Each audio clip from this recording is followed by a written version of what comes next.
Okay, we are live, and hopefully the notification should be going out pretty darn soon because I'll usually see it pop up on my phone. We'll give it a couple seconds. I don't know. Can you see if anybody is on that side as of yet? I see Miss Cheryl Hines. Hi. There's the notification. Hey, Cheryl, happy Friday. How are you? Hey, the first one in. Welcome, welcome. Yep, we are on a Friday night chat. Yeah, I know it's been all over the place for the last 3 months or so, but everybody's been trying to hang in there. All right. There's Rosalie. Hey, Rosalie. Happy Friday, everybody. Come on in, get comfortable, grab some wine if that's what you drink, or some tea, or whatever your drink of choice. Hey, Delmonica. Hey, Indigo Blue. Happy Friday, you guys. Listen, we had an underwhelming week to say the least. I was just not excited about Bold or YNR. I watched it, but it just Yeah. wasn't like, ooh, that was good. I didn't see those type of moments. I was more into Beyond the Gates, in my opinion, with everything that's going on. Especially Friday's episode, Vanessa and Joey. You have Girl, difficulty walking. girl, wait. When she said that, she was like, I I, was, I was through. I, that whole conversation, you saw I put it in the group chat. That's right there. I'm like, wow. Okay, you had difficulty walking. I What is Joey mean, got? wait, hold on. Did he blow her back out or something? Apparently. I mean, she said the 8 ball was the only thing that was pocketed. I was like, what? She's, Is this daytime or is this sisters? and Wait a that's what I'm minute. saying. That's what I'm saying. Beyond the Gates was crazy this week. I mean, even I was shocked at Tomas. Cause I thought, sure, I'm like, he playing two in the middle. He better not. And he was like, no, no, no. I was like, okay, Tomas. I'm not giving him any leeway, no credit. No. I got a lot to say about Tomas. Okay. A lot. Okay. Gotcha. And Eva as well. I'm through with Eva. I mean, honestly, I do think that Eva and Tomas got a lot more chemistry with each other on Oh, screen. oh, without question. Like his whole pelvis was open. The whole body language spoke. Wait, back up. Did you say his pelvis was open? There was one scene where he's close to her, his leg is up, his whole pelvis was facing this girl, and Yeah. she's flirting with this man.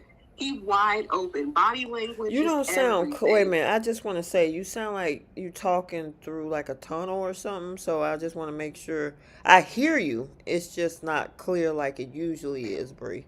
In my opinion. Okay, is that better? Let me That see if I can fix this. yeah, that Is sounds that a little better? bit better. Okay. Yeah, that man was pelvis to pelvis with this girl. He touching her kneecaps. He was pulling a ribs. Oh Lord. So you Yeah, think he is still playing two in the middle?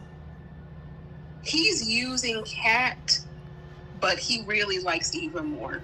It's I clear think for the me. connection is better. You know they. You know what? Hold on. Let me close this window because there is a train. Hold on 1 second, and it can get really loud. Okay. Hi, Mira. Hope all is well with you as well. Okay. So, oh look, why are we talking beyond? You know what? Let's go ahead. I'm on. Hold on. Do y'all want to reshape the lineup and talk about Beyond the Gates first, or should we knock Wire and Iron Bold out the way? What do you think? I don't. I'm curious to see where they rank the soaps as far as from least interesting to most interesting.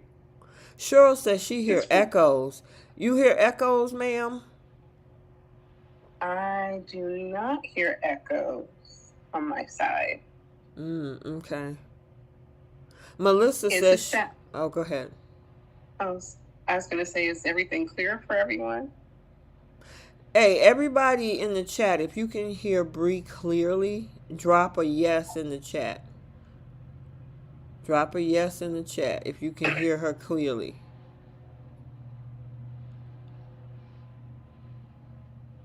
Okay, everybody, it must be a lag because people are voting BTG, so they must be a little Okay. bit behind.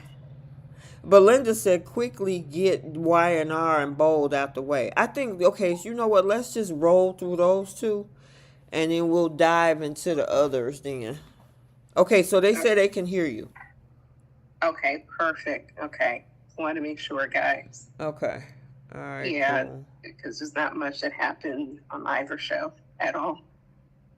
Kyle was stupid. Like, there's just, and B&B had one storyline this whole week. But there was a lot of juiciness. BTG, the dialogue had me every episode. Girl, it was BTG was good. It kept my attention. And you know, obviously, I understand what Bold is trying to do because Jacqueline McInnes Woods needs to go on maternity leave. And I'm assuming that was they're about 4 to 6 weeks ahead in their filming, which would have put us probably at the middle or end of April because we're now coming up on the first or second week of June. So obviously they're trying to figure out a way to get her off screen, and I guess they're gonna use Luna to do it. I guess we'll have to see whether she actually succeed in taking Steffi out or something. I don't know. Something's got to give because that woman looks like she about to pop in every scene. They're not even They trying not. to hide I her know pregnancy. they are not hiding Jacqueline's baby bump. They usually would put like a big purse or like a potted plant or something. The wind blows. You see her belly. I'm like, is she gone yet? Why is she still here? Right, and she should have had the baby in May. I guess she just haven't had an official announcement. I just hope she got her girl. Because Me too. I'm assuming that's why they keep trying. I mean, right now they have 4 boys. So her and her husband is obviously trying to get that girl. Okay. I And I guess. got you, Delmonica. I'm fixing it right now. All right, so Autumn, thank you for your super chat. She said, Bree and T, I'm over Luna and her delusions almost as much hearing Brooke beg for her dusty destiny. Thank you, Autumn. I'm telling you, I'm over the whole Luna thing. It's like and I said this in the group chat, it's like every 2 months, 2 weeks, whatever it is, we're back to Luna. Every other sweeps Yes. month is back to Luna. I'm like, listen, figure out what y'all gonna do with the girl. Either redeem her or keep her as a villain, something. But it's like, can we get a break? Yeah, I got a lot of thoughts about that. And I just saw something in the chat. Mira, happy birthday. Mira Alda. Oh, happy birthday, Gemini season. Happy birthday to all the Geminis in the chat. So she a Gemini like Miss Nikki Newman. Well, I guess. Because they were still celebrating that woman's birthday. Girl, That okay. was... You know what? We're now 10 minutes in. Let me do the formal introduction and then we'll skate through Young and the Restless and glide through Bold and the Beautiful and then get to Beyond the Gates. So, welcome you guys to Soap Corner Talk, where myself, T, and I got Bree on the line as well, and we're going to be recapping both Young and the Restless, Bold and the Beautiful, Beyond the Gates for the week of June 2nd through June the 6th. We have officially made it to the middle of 2025. Time is flying. I say that every time. I mean, I was just talking about Christmas in December and my car being stolen, and that was 6 months ago. Time is flying. Seriously? Girl, yeah. That was in December. Well, it was the day after Thanksgiving, right after we went Black Friday shopping, and that's when my car got stolen. I was dealing with that whole situation all the way up to January the 10th. Yeah, and this is June. Time is flying. We were talking about Aristotle and Damien back in January. Yes, we were. And we Oh, still ain't wow. seen him. Matter of fact, you know what? Without any further ado, let's go ahead and jump into Y&R. So, you guys, pretty much, I'm going to go over a highlight of the week and then we can break down the storylines. I mean, we had everything from that birthday dinner to Nikki Newman that was put together by Claire and Victor. We had everybody show up. We had the situation with Michael acting like a jilted lover who just got kicked to the curb because he lost his side chick or side person position. We also had look like Ashley is looking for, she needs help because she realized that Martin was also the one that put her into the psych unit. Kyle trying to impress Nikki, which didn't do a darn thing, which Kyle and the Abbotts knew that. So, you know. Just not clear. But just not Claire. Exactly. Mari, thank you for the super chat. Thank you, thank you, thank you. She said, have a blessed weekend. Everyone going on vacation to celebrate my birthday. Take care of yourself and be safe. Have some birthday cake on us. Congratulations on your birthday. Have a good Thank one. you. Have fun on your vacation. Yes. Where are you at on your vacation, girl? Yeah, where you going? Where you going? Come take us with you. We did not one invite at all. I know. We also had the situation with Cole and looked like he might have pneumonia or something. And then all of the conversation about the big party in Nice in Italy with Aristotle, Duma sending out invitations to everybody except Adam. He felt snubbed. Victoria is staying back, and I think Phyllis wanted to get on the guest list, and it caused all kind of problems and that whole face off between her and Billy and Sally. Yeah. So it was a lot going on, I guess. And then finally Mariah, because we had, last time we heard about the Mariah thing was like 2.5, 3 weeks ago. And then they decided to circle back only for us to sit through an episode of her not telling anybody what's wrong with her. Yeah, we've such hard-hitting stuff, y'all. And happy birthday to your granny Delmonica. And Mary says she is going to Vegas. Ooh. We really could get that invite. Yeah, my son's 25th birthday, which is coming up in October. We're talking about going to Vegas with him. So that should be fun. Nice. Yes. He's turning the big 25. I'm feeling old. Oh my gosh. Yeah, my baby. That's my youngest. The oldest will be turning 28 this year. So, oh Lord. I know you got a little bitty one, Bree, but that time go by fast. All right, so let's talk about Y&R.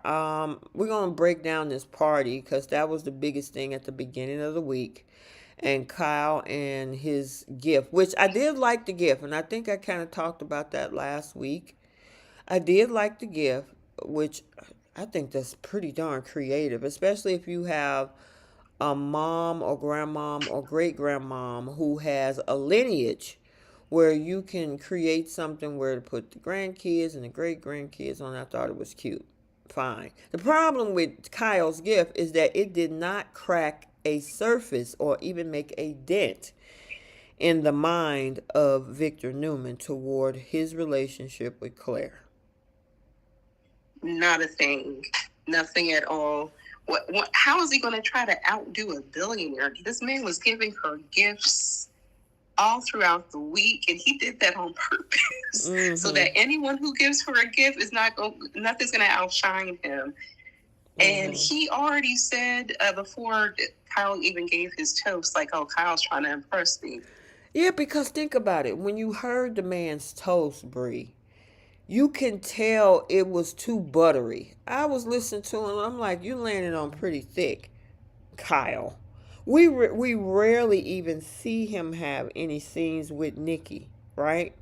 And then all of a sudden you got the bright idea. Obviously it's her birthday, but all those people in that room didn't even come close to bringing her such an extravagant gift. And so if you was in that room, be like, okay, it's a nice gift, but why are you doing all that? And remember when Kyle hated Nikki? Yes. This man thought she unalived his mother. Mm-hmm. He hated that woman for years. And now he's with Claire. Even when he was with Summer, he hated Nikki. Mm-hmm. Now he's with Claire. Now he's had a change of heart, and she's this and she's that. Victor was able to see right through all that. Right. He's not okay, so in order to break down a person that is emotional, not break down, but touch the heart, you use emotions. That works on a person who is tapped into their emotions. That's not Victor. Victor is he's cold-hearted. So what makes you think that a warm gift that is heartfelt, I should say, was going to touch Victor? Victor is cold-blooded as cold can be. Mm-mm. But he really did not care. I don't know what Claire was thinking, like, oh, this is a great grand gesture. This is going to change everything. Not a thing. And then to make matters worse, he decided that he want to put a bounty on his head of $5 million. And if he screw up and hurt that girl, which in soap operas, no relationships last till eternity, he's going to have to pay $5 million and leave town. This is the biggest idiot in daytime. First, why would you set yourself up for failure? And you know you're dealing with Victor. Girl, it's some type of hey, how many people we didn't have? We had Lily believe in him. We had Audra to make a 180 and decide to go and get in business with him, and Kyle, who pretty much was just pushed off the curb, less than 6-7 months ago. Now you're gonna sign another contract with him, which pulls you away from your family. Does that mean Harrison get to go too, or you got to be away from your son as well if that happens?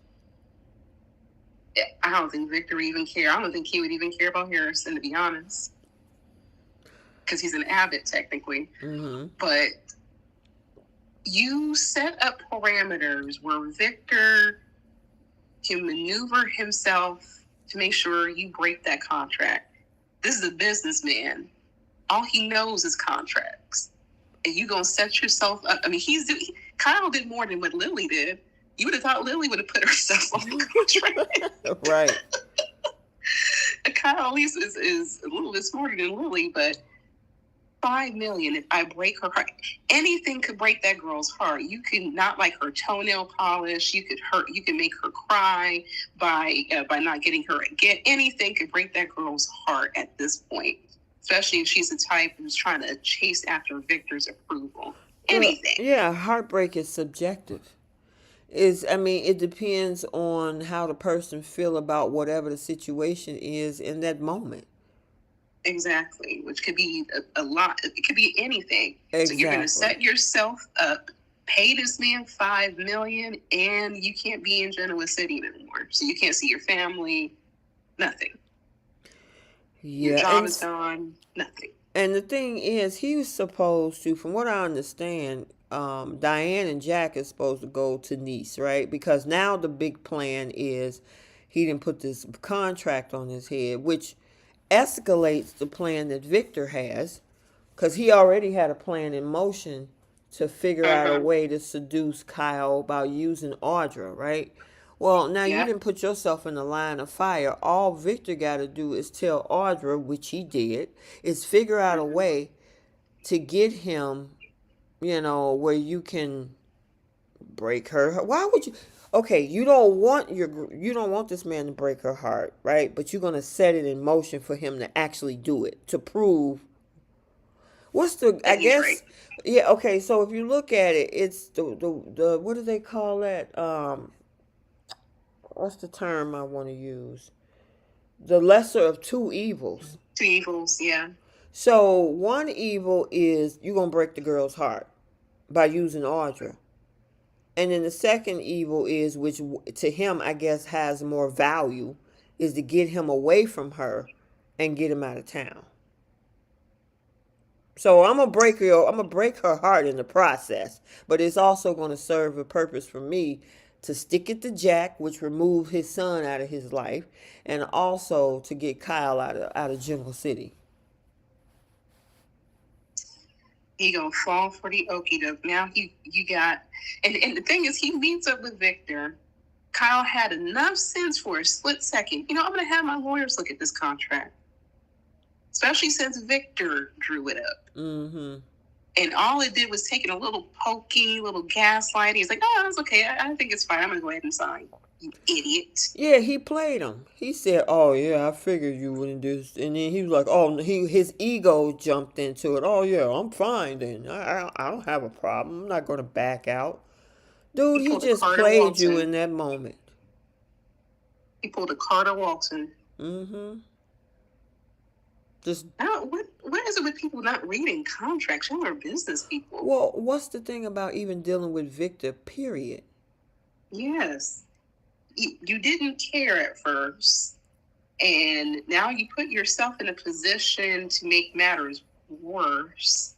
And however, which way Victor's going to have you break the contract, I'm pretty sure Victor put stipulations to where he receives no repercussions on his side. It's all Kyle. I just, so there's nothing I'm hoping. Like if Bree, yeah. I'm hoping that there's a twist where this both blow up in Victor and Audra's face. I mean, as much as, some people are not a fan of the Kyle and Claire relationship. I know Tommy is. He writes it in the comment section all the time. The thing is, for once, I want this to blow up in Victor's face, because at what point does he stop tampering with people's lives? You trying to control who that girl be with. She grown. This is what I'll say. I'm on Victor's side, because people will never seem to learn. He had enough sense to live his life, go about his life. It was always Claire who was trying to chase after this man approval, after everyone told her, leave it alone, live your life, just like everybody else. Mm. You're trying to chase some approval who's from your granddaddy, not even your father, your grandfather.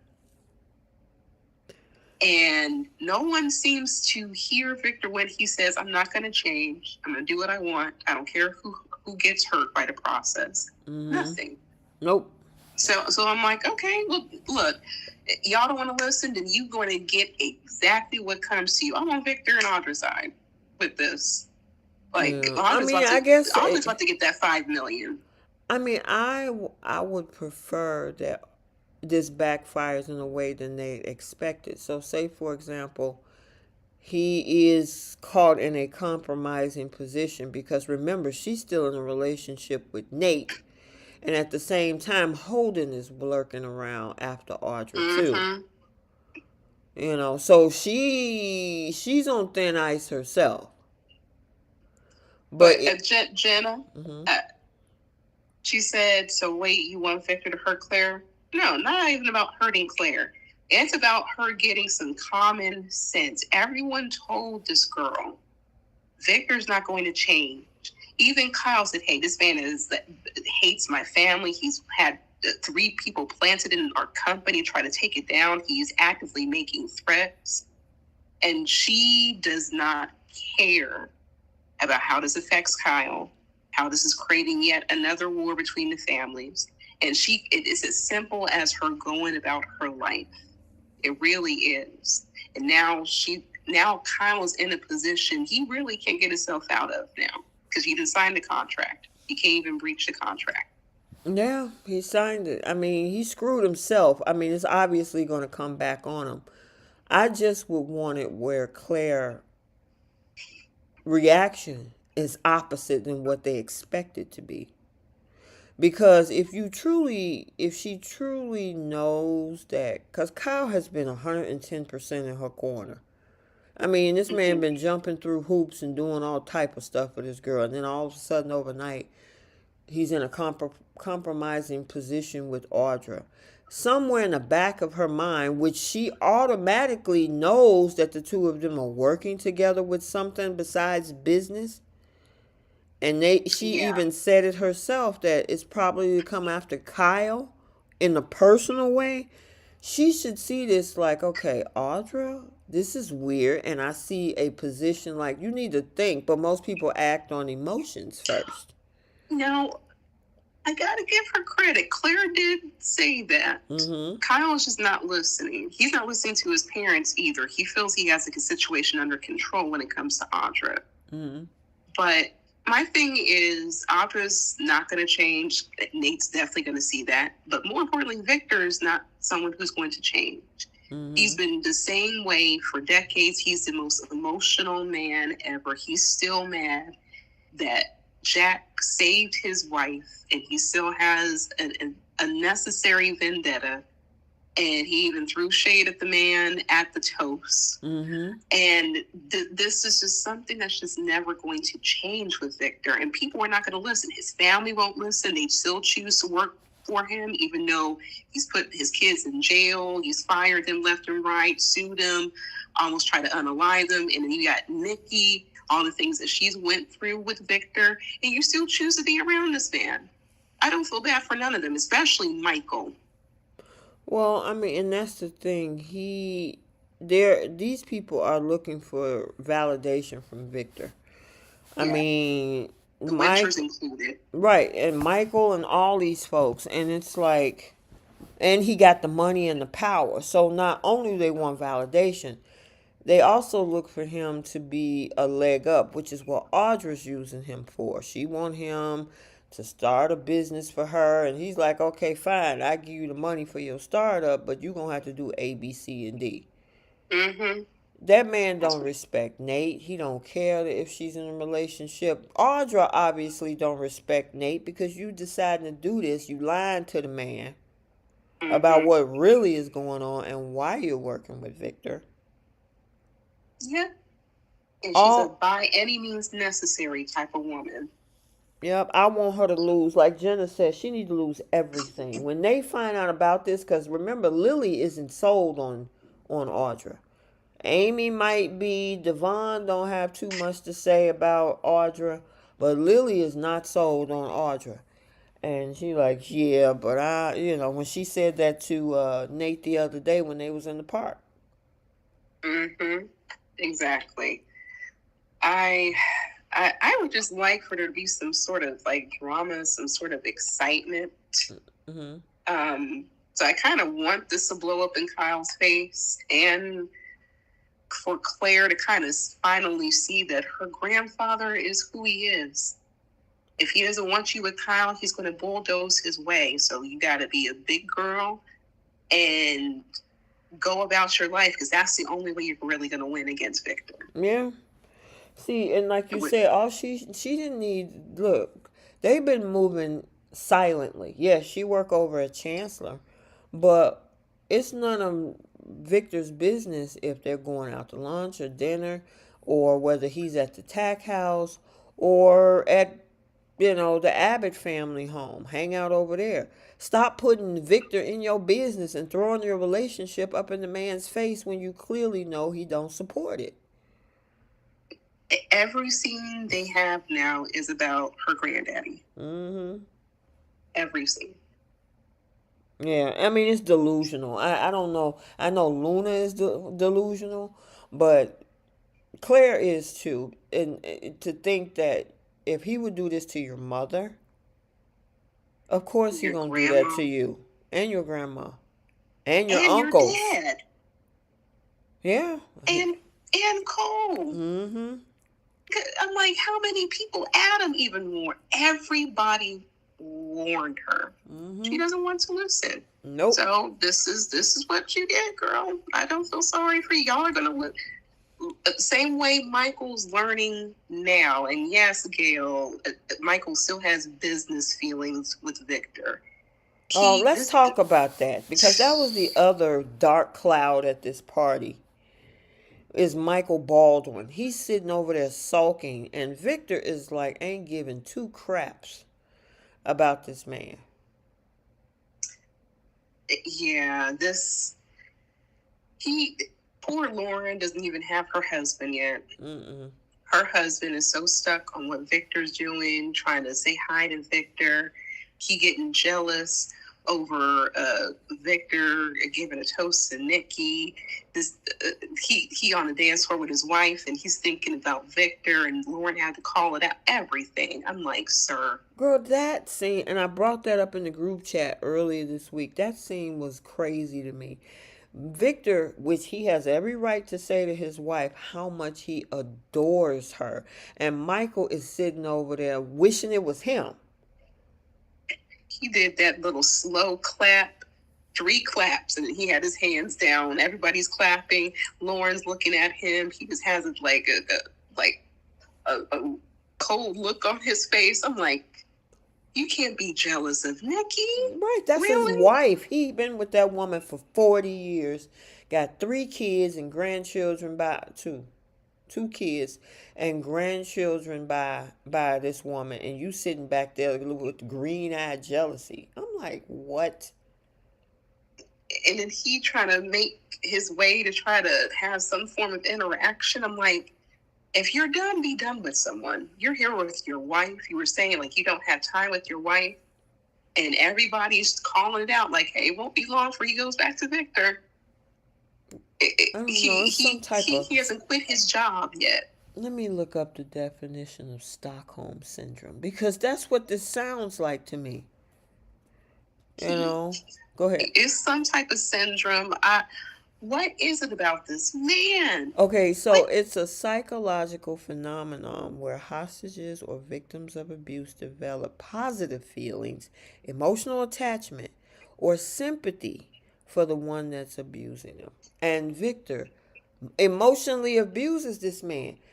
He keep moving the goalpost. One moment he said, this man, you stood toe to toe with him with a barrel, a gun barrel in your face by Ian Ward. You were really ready to put your life on the line for this man. And at the end of the day, he still say, I can't trust you and you betrayed me. Yep. And he keep changing the narrative. Oh, I trust you. I gotten over it. Oh, I don't trust you. I never trusted you. Yeah, he keep moving the goalpost. And even after Victor had fired him when it came to the Jordan stuff, this man was at his beck and call to his house, trying to kiss his tail, to try to get into his good graces for months. Mm-hmm. And you on a dance floor with your wife, you finally had enough common sense to quit your job. You finally had giving your wife the attention, supposedly, and you thinking about this man? You know what I wonder, and I hate to put it like this. If he was on a boat, you know how they had these questions in different games or whatever, and you had to choose who you want to save. Would he save Victor over Lauren? You know what I honestly think? He ain't thinking about his wife right now. This man, he wasn't even trying to think of Lauren when it came to, like you were saying, that Ian Ward thing. He could have been shot. A bullet for him. Exactly. He wasn't thinking about his wife then. Nope. You got your son out there somewhere. You ain't thinking about nobody, but you want to run around looking sad that Victor ain't talking to you. Dude, this was a job. At the end of the year, you're going to get either a 1099 or a W-2. That's how I mean. And not to mention, Victor is running, got mansions rent-free in that man's head. Yeah. Without question. Yeah, I know Monica's romance, daddy issues. It's something. And it's just makes absolutely no sense. That was like the most ridiculous thing. I think the other most ridiculous thing was you got Cole coughing up a lung at a public place. Okay. Yeah, because somebody dropped C19 in the chat. Here's my thing. So how did he get medications in the first place? Did they just assume he had something? Why didn't anyone run a test? Girl, this whole storyline has been jacked up because it started about 3 weeks ago when, he got, or maybe a month or so ago, when he came back from traveling all over abroad, and he came back and all of a sudden he started coughing, so now he got sick. They locked him in a hotel room to quarantine himself, and he got better, and then all of a sudden he had a relapse. I don't know what they want to do with this. Are they trying to take him out? What are they going to do with the character? What are they trying to do? They getting Victoria set up for her new man. For who? Oh, her new man. Whoever this Aristotle person is, he gonna have love interests in all honesty, whoever it is. And if it's Kane, I wouldn't be surprised, because even Kane and Victoria back in the day had a little flirtatious something. So if they revisit that, I wouldn't be mad at it. But my thing, the part that creeps me out is like, he's hacking up a lung, he coughing like crazy, and no one bothered to check to see, like, okay, if he has the flu, okay, maybe I should get some Lysol, maybe I should stay away. Both Victoria and Claire, they're just all around him as this man is coughing. Nobody putting on a mask or nothing. Or getting some disinfectant. Everybody has money, so you couldn't just weeks ago you couldn't have a doctor go ahead and check him. So how did he get meds? Well, here's the thing. Remember, Victor even said that he would send one of his own private doctors, and Cole was like, "Oh, this man is feverish, sweating, and coughing, and he talking about I'll be fine." No, dude, you are not fine. 103-degree fever, and she got young kids. I mean, I know they're teenagers, but they're still young. In the house with them, you coughing up with all these germs and everything. Everybody at that party need to get tested with something. Right. Actually, everybody was saying that. He was like, I think Adam was the first one to call it out. He was like, I hope does he have something? Like, what's going on? Yeah, I'm telling you, and that's how stuff spread. Just a quick story, because when my mom caught C19 about 3-4 months ago, she got it at a party. She went to a little get together. Somebody, I guess maybe, I don't know if they were at the tail end of it or whatever, and about 5 or 6 people end up with it, including my mom. Oh, wow. And she's doing fine now, but, I had it before too, and it's not the best feeling in the world, but even still, I had to go to a doctor for them to tell me what I had. I couldn't just self-diagnose. Like the Monica said, that he probably self-diagnosed himself and just used OTC medications.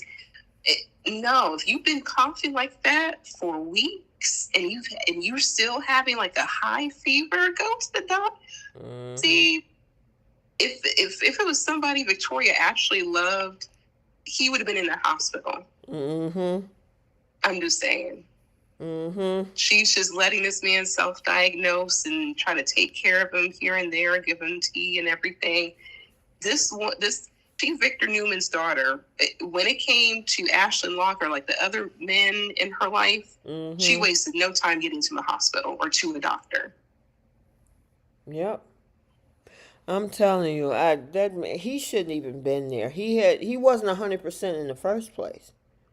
Right. So why are you there? I understand you want to support Victoria's mom and whatnot, but dude, you're not 100%. And if you did have something like the flu or a bug or C19, your body got to recover from that. Right. I remember about 2 years ago when I had influenza A. Oh my God, I was exhausted. I had to regain my strength and energy back after that. Exactly. And that could require certain, like, maybe antibiotics or certain medications. You want to make sure you take care of yourself. And he's just being very stubborn for no Right. reason. All I need to do is just go lay down. I'll be fine. And he kept getting worse and worse.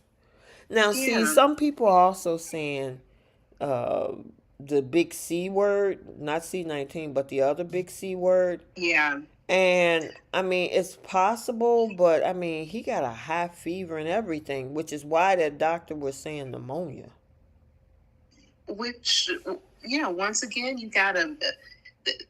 A lot of stuff is contagious nowadays, and the fact that Victoria and Claire was just all on him, and then you got Claire around Kyle, Kyle's around his son, like it's a whole chain reaction. So I don't I know.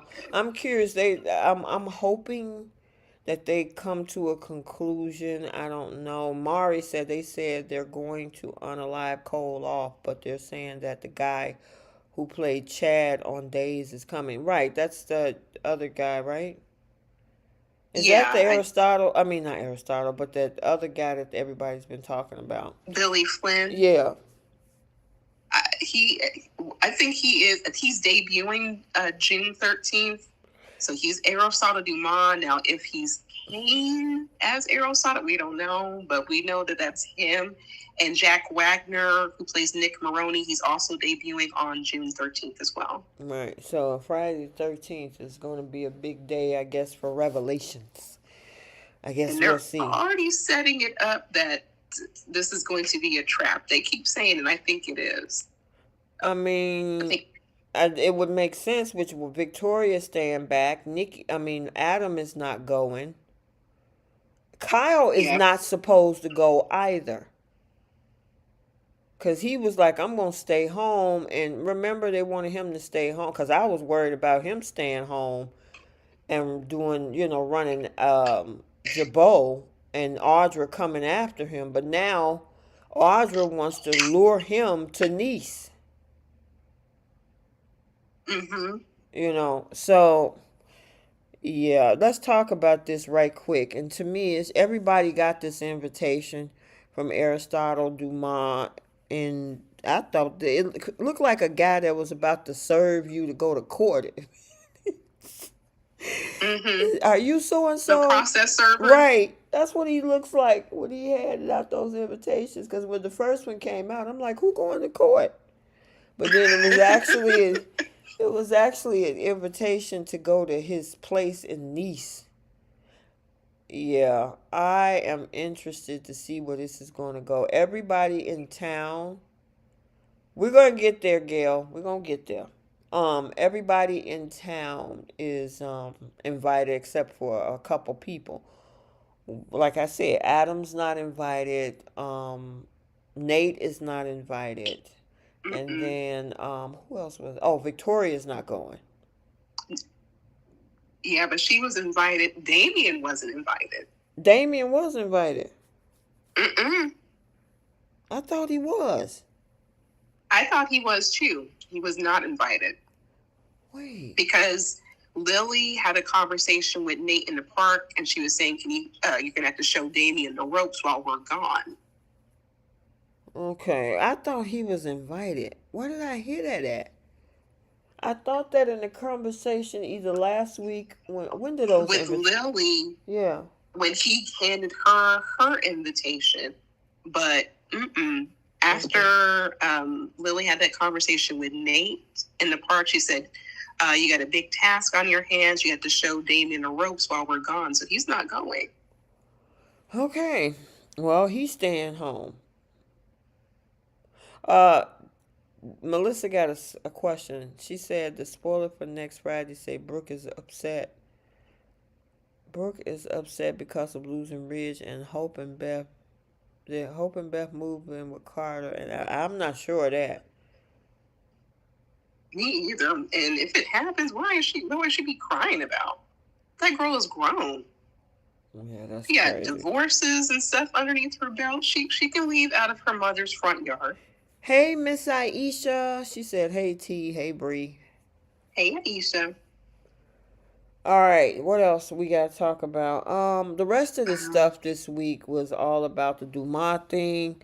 Um, we also had that confrontation where Phyllis was trying her best to get in on the invitations to go to Nice. She finally got it. I don't understand. Okay. I don't know how should I put this.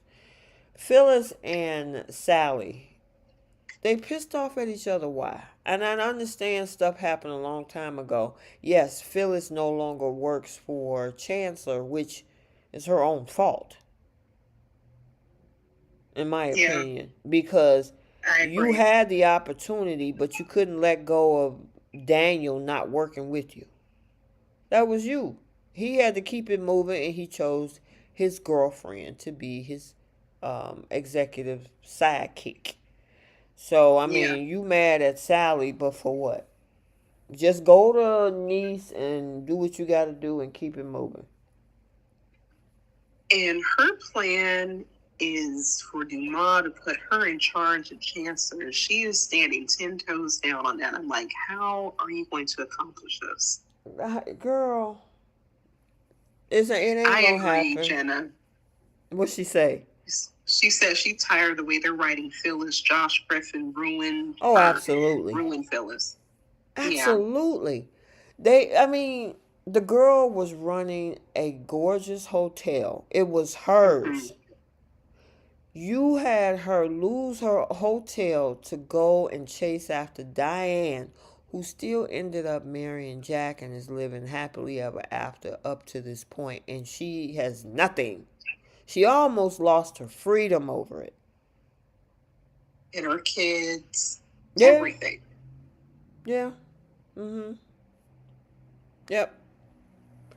So I mean, I would think she would be really, man, she could really, really kick butt again if they gave her. They should have, like I said last week, they should have gave her Cassidy first. I agree with that. It makes more sense. She's the tech guru. That would have been right up her alley. I don't understand like why they worked so hard with that scenes that they had with Sharon and Phyllis trying to get out of the whole um, Laurent fiasco. You put them together to get along. Why can't Phyllis work with Sharon and she has a whole tech company and Phyllis has tech Yeah, experience? I I don't mean, understand. yeah, I mean, Sharon has zero. She worked obviously at, certain companies, but she has zero tech experience.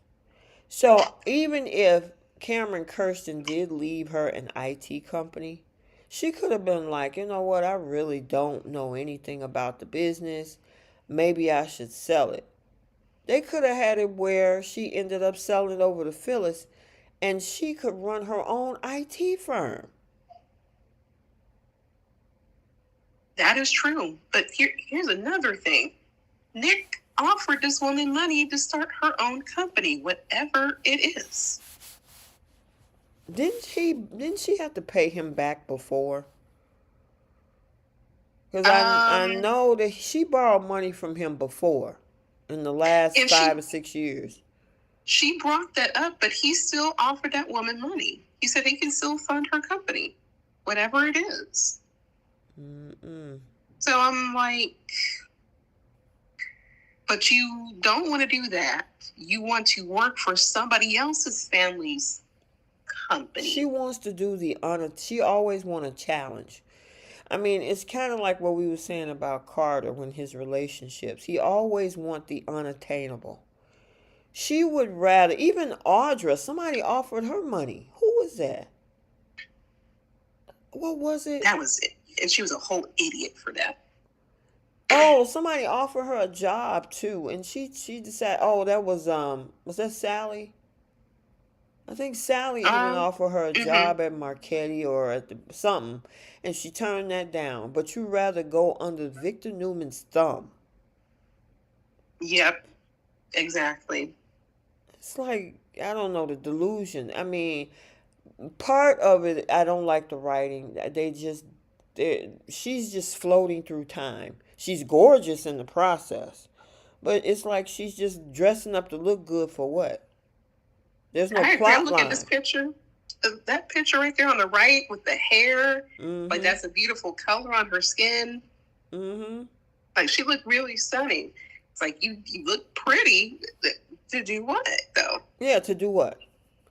She has nothing to do, and they make her look crazy. Her own son is looking at her like you're delusional to think that you're going to talk to Aristotle Dumas to try to run a company. Yeah, okay. Belinda Hill had it correct. He said, I'm so tired of Phyllis begging Amanda about Aristotle Dumas and keep pestering Daniel about working with her. That's been her dialogue for about a good month or so. Yep. And I'm over it. I'm like, they got this girl looking crazy. I'm surprised because I know Michelle Stafford has come and go and come and go. I'm surprised she don't look at her script and like, is this what y'all giving me again? I don't know. Girl, I feel that way for Catherine Kelly. Right. I mean, I get it. They just doing a job, you know. It's like, listen, I got to pay my bills just like everybody else. You know. I don't blame her, but I look at Kathy Kelly Lang, and I was watching old episodes of this woman and her range of emotions, and this is a talented actress, and you got this woman begging for a better part of a year for Ridge. Yep. But I digress. But Phyllis, she needed to calm herself down, but she got her invite. She going to the party for whatever reason. To make a fool out of herself, because she ain't gonna get what she want. This whole Aristotle thing is about trying to take Victor down a notch about Chancellor, in my opinion. I could be wrong. But, and then originally they had it where Billy was the original contact person. But who knows? They might have changed their mind in the plot and it's something different. Because, like we heard Billy says, Billy haven't talked to Aristotle Dumas in weeks since the last conversation. So, does he really... Makes me, do you think it is that he's playing Kane? That Aristotle really is Kane? I don't know. That's a big rumor that's going around, you know. But I'm just going to wait and see. I don't know. Because if I were to walk down that rabbit hole, let's say it is Kane. This is my speculation, y'all. I think he would try to go after Chancellor solely for Lily to run it. And she don't leave her brother high and dry for somebody else's company. I mean, it's possible. It's possible. So, and then what about the conversation? Oh, Amy is sticking around. She's feeling a lot better, and she decided to relocate to Genoa City.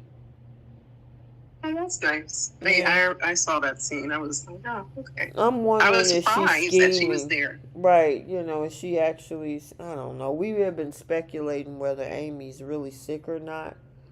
But I guess all will be revealed since she is sticking around. Yeah. And then the Mariah and Tessa thing. Obviously, it seems that Daniel and Tessa is growing closer. But Mariah is not saying what she did on this trip. And then we get this little flashback with an Ian lookalike. And I'm like, y'all couldn't get Ray Wise or something? I mean, what happened? This is, like, the thing is, I know that for me, I know she slept with someone. But I was saying, I can't remember which line it was. Who she slept with takes paramount to what she did. That's why she can't say anything to Tessa. She can't even break the news to her mom. None of that. But do you think she slept with him, or did she do something nefarious with him? If you check out Monday's episode, okay, you get a little bit more context as to what she did. Okay, gotcha. All right, cool. I just want them to get this stuff over with because you know, they've been dancing around that, and then we've been dealing with this Aristotle Dumas thing for better of a half of a year already, so it's time. Yeah. Because that's all they talk about. Aristotle Duma, and what about the trip? And what do you think he's up to? And is he coming after our company? Okay, whatever. Yeah, that's pretty much all that happened. And Holden got fired, and then and Audra and Holden. Mm-hmm. What about him? I sent the pic in the group chat. As soon as I saw that, I was like, I knew this was going to happen. They were going to break Damien and Holden apart. Damien's going to be solely over with the Winters, and they're going to pair Holden and Audra together, not necessarily as a couple, but I think they're going to work together, and we're going to kind of get a glimpse of how they work together when they both work for Tucker. Mm-hmm. So he's already looped into the Claire and Kyle storyline. So I think he's going to try to help move things along for Audra so he can secure a job at her company. Yeah, well. Oh, this is a mess. I'm trying to think of anything else that we need to talk about before switching over. Because to me, it really was a snooze fest for me. Uh-huh. Nothing really was like a wow factor. I mean, Kyle was being stupid. I mean, okay.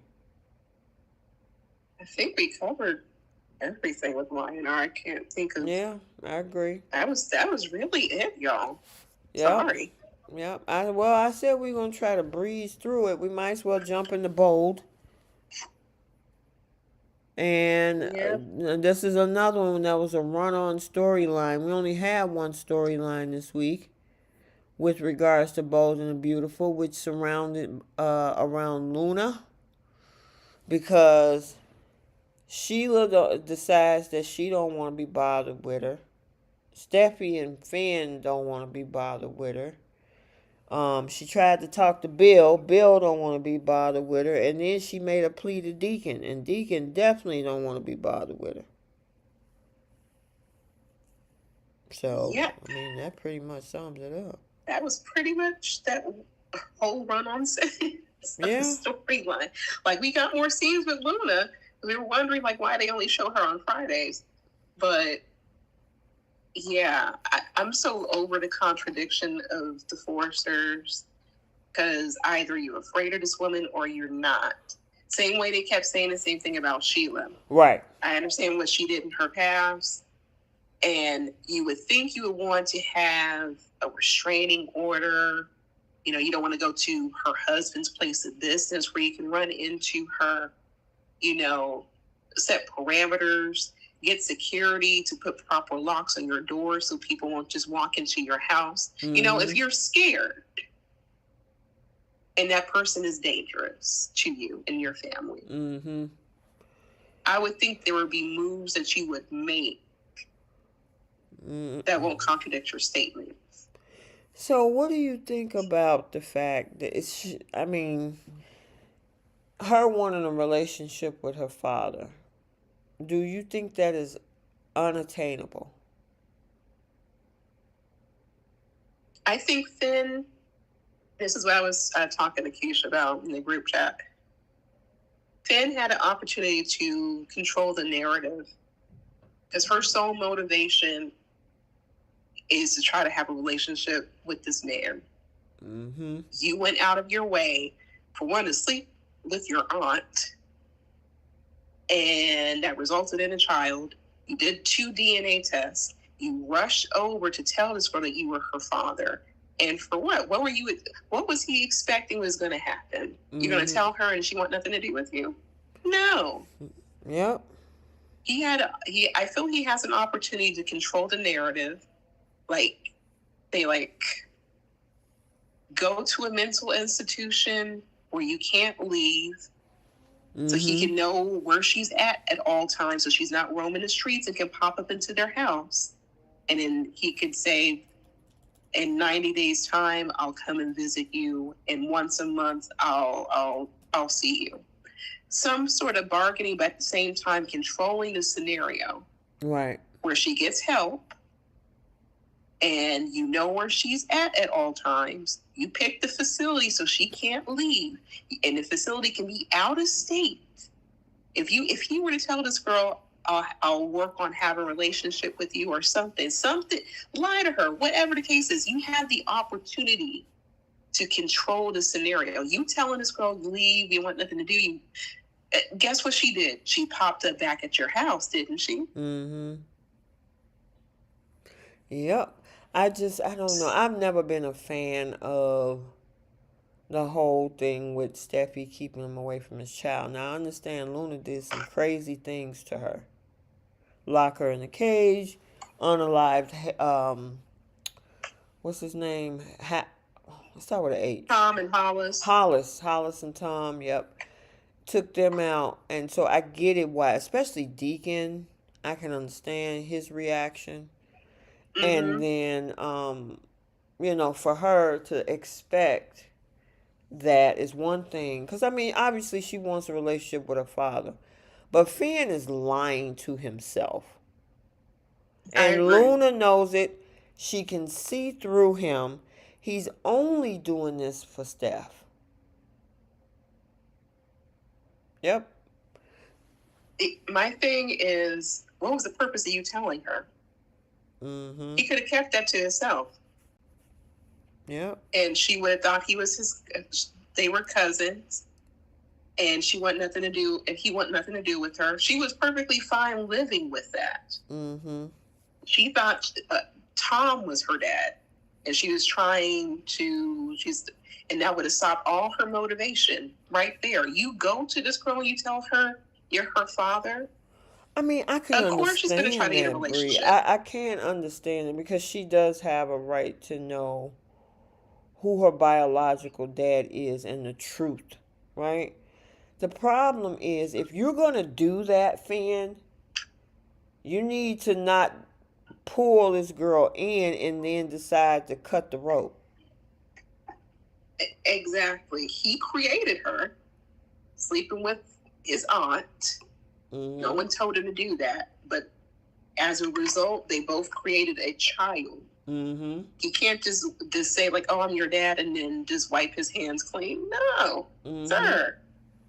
This girl keeps popping up to your house. Everyone keeps saying this girl is dangerous. And she's done dangerous things, but you got no one's moving as if she's dangerous. They just had a whole fashion show. Everyone is just walking around carefree, leaving doors unlocked, keep going to El Giardino every chance they get. Yeah. So here's a chance to control the scenario. You guys keep saying she's crazy and delusional. Say, hey, you want a relationship with me? You're going to do this on my terms. You're going to a mental health institution. Yep. Have her agree to that for like 2 or 3 years. Have her follow through with 90 days and give her one visit and then dangle the carrot and say, I'll come and visit you once a month or something. Yep. Give her medication, treatment, something. You're a whole doctor. You can get this girl in a mental institution. That's what I could understand if they put her in a restricted environment where maybe if he even wanted to foster a relationship with her on his terms away from the house with the kids and stuff, because I mean it's still his kid and she did some horrible things. She shouldn't be out of prison. This whole pardon thing threw that as a loop, right? But absolutely. And it's a slap in the face to Tom and Hollis. But Bill did what he did. The girl is free. Mm-hmm. And apparently can get an apartment out of nowhere. And a water. Where'd she get that money from to buy that pew-pew? Exactly. She has not worked a job unless she's doing extracurriculars we don't see on screen. Yeah, because, she handed over a whole envelope full of money. I'm like, Sheila, did you give this girl some money and an apartment? That's what I'm saying. She don't work. She don't have a job. She don't have nothing. But you got money and an apartment. Unless she was saving them checks she got from Forrester before she got fired. But she was an intern. Unless Audra gave her a stash of money or she sold some jewelry. I don't know how. She got the whole apartment really quick. She got a whole place before Ridge and Taylor did. They still over at Eric Exactly. GCAC still. Exactly. I mean, this And whole money to get a pew pew, and she had an extra cash sitting on the side. Come on now, so this girl's been carrying on to the point where she got a whole place. And you guys are still saying she's dangerous, but can't even get proper locks on your door. I mean, and then you had Electra, was that last week, wanted to confront her. And then, and like Will said, why would you go and jump in the face of somebody dangerous? Well, because she came after you. Okay, you didn't have to go over there for that. And like, I'm not scared of her. You think I'm gonna let her come in between our relationship? I'm like, first of all, girl, Will is just your boyfriend. This is not your husband. You gonna put your life at risk for this boy? Mm-hmm. Look, this is just big sisterly advice. I couldn't do that. Where is Ivy to reel this girl? It was just a bunch of bad writing. And shout out, I guess, to the design team for removing the patch off of the back of Scott Clifton's head. And we're to assume that his hair grew back that fast to cover it up like nothing was there. Okay. Yeah. Oh, goodness. And that's another thing. You got Liam over at the house. Mm-hmm. And if she wanted to take him out, she could. Yep. So you guys, they leave room for opportunity to where she can go into the house. You see how she unalived Tom and Hollis. All she had to do was just put something in the water bottle. Girl, I don't know. This whole thing was Sheila telling her to leave town, Bill telling her to leave town, Steffi and Finn telling her to leave town, and her mad that she don't get a relationship with her dad. And then, of course, we saw Deacon all upset at Sheila for talking to her, and now he's cool. And then she tried to throw herself on the mercy of the court, I should say, with Deacon to see, you accept Sheila, so accept me. Yeah, but he's sleeping with her. That's the difference. Yeah. And she made up for what she did. Yes, she did. He was like, wait a minute, what betrayal? Betrayal? Oh, yeah. And he said the most ridiculous thing. She's dangerous. You're gonna have this unaliver in our house? I'm like, sir, do you know who you married? Right. It's like, how you people. gonna... And then, of course, you got Ridge and all of them finding out that, Sheila defended Electra. And really? Oh, yeah, but we don't care. She's still dangerous. There's nothing that this woman's going to nothing that she's going to be able to do to redeem herself in the eyes of the Forresters. Neither one of them. So. Yeah. And I was most surprised by Sheila. She made it clear, you're not about to mess up my cushy life. I had a man who loves my 9 toes. I don't really have to work much because he owns the restaurant. Oh. He got me out of jail. I'm loyal to this man. You're not about to mess any of this up. Right. She's like, I got a good thing going on over here, and you trying to come over here and shoot, girl, you better get gone. And I mean, honestly, that's the best for Luna. I mean, imagine you reinvent yourself in a good way. You might not be able to, live in LA, but that don't mean that she don't have to not visit for whatever reason. But she got a big old wide world to make her life whatever she want, and she want her daddy. That's all she's been crying about since she was even with RJ. She wants to get to know her dad. Mm-hmm. That was because he had Poppy, who was lying to her all of her life. And the fact that she was going through all of San Francisco, all that girl seen was like men coming in and out of the house and struggling with her mom. She wanted the stability of a father. And I understand that. She didn't have to unalive people to do that. Right. But once again, Ben is well aware of all of the stuff with this girl. He grew up, around this girl. You go out of your way to tell her that you're her father, knowing what happened with your wife. Why did you tell her? That's once again another moment he could have controlled the narrative. He could have had that secret to himself and let that girl go about her business. And that's why I said earlier, it's like, if you're gonna put that on the table, you just can't pull the rug after that. Hey, I know you've been looking for your dad. Guess what? It's me. Now that you know that it's me, oh yeah, you can't come near me. Stay away from me, my wife, and my family. Yeah. Yeah.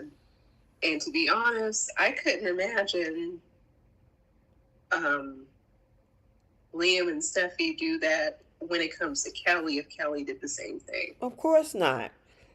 Of course not. And let's not forget Thomas. He was able to get a redemption. Even though and that's the part I hate, that he got the bulk of the blame for what happened to Baby Death. I hated that. Yeah, and the whole thing that happened with what's that girl, Emma? Yeah. I mean, there's a lot of villainous behavior there, and even to this day, some fans are still holding that over that character's head. But Red shouldn't turn away from him. Neither did Taylor. The man went through therapy. He turned a whole new leaf to the point where Hope felt it was okay to start sleeping with him. I'm not understanding what, I guess, the writer's direction is when it comes to Luna, because if she's a villain, let her be a full-on villain. Let her really terrorize everybody. Nobody's able to eat or drink nothing.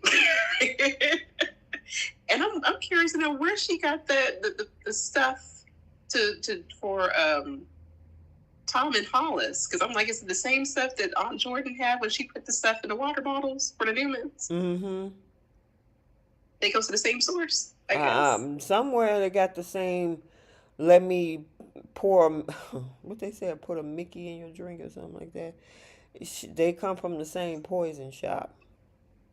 Yeah, but like, make her a full-on villain. If she's taking over the Sheila villain role, let her do so.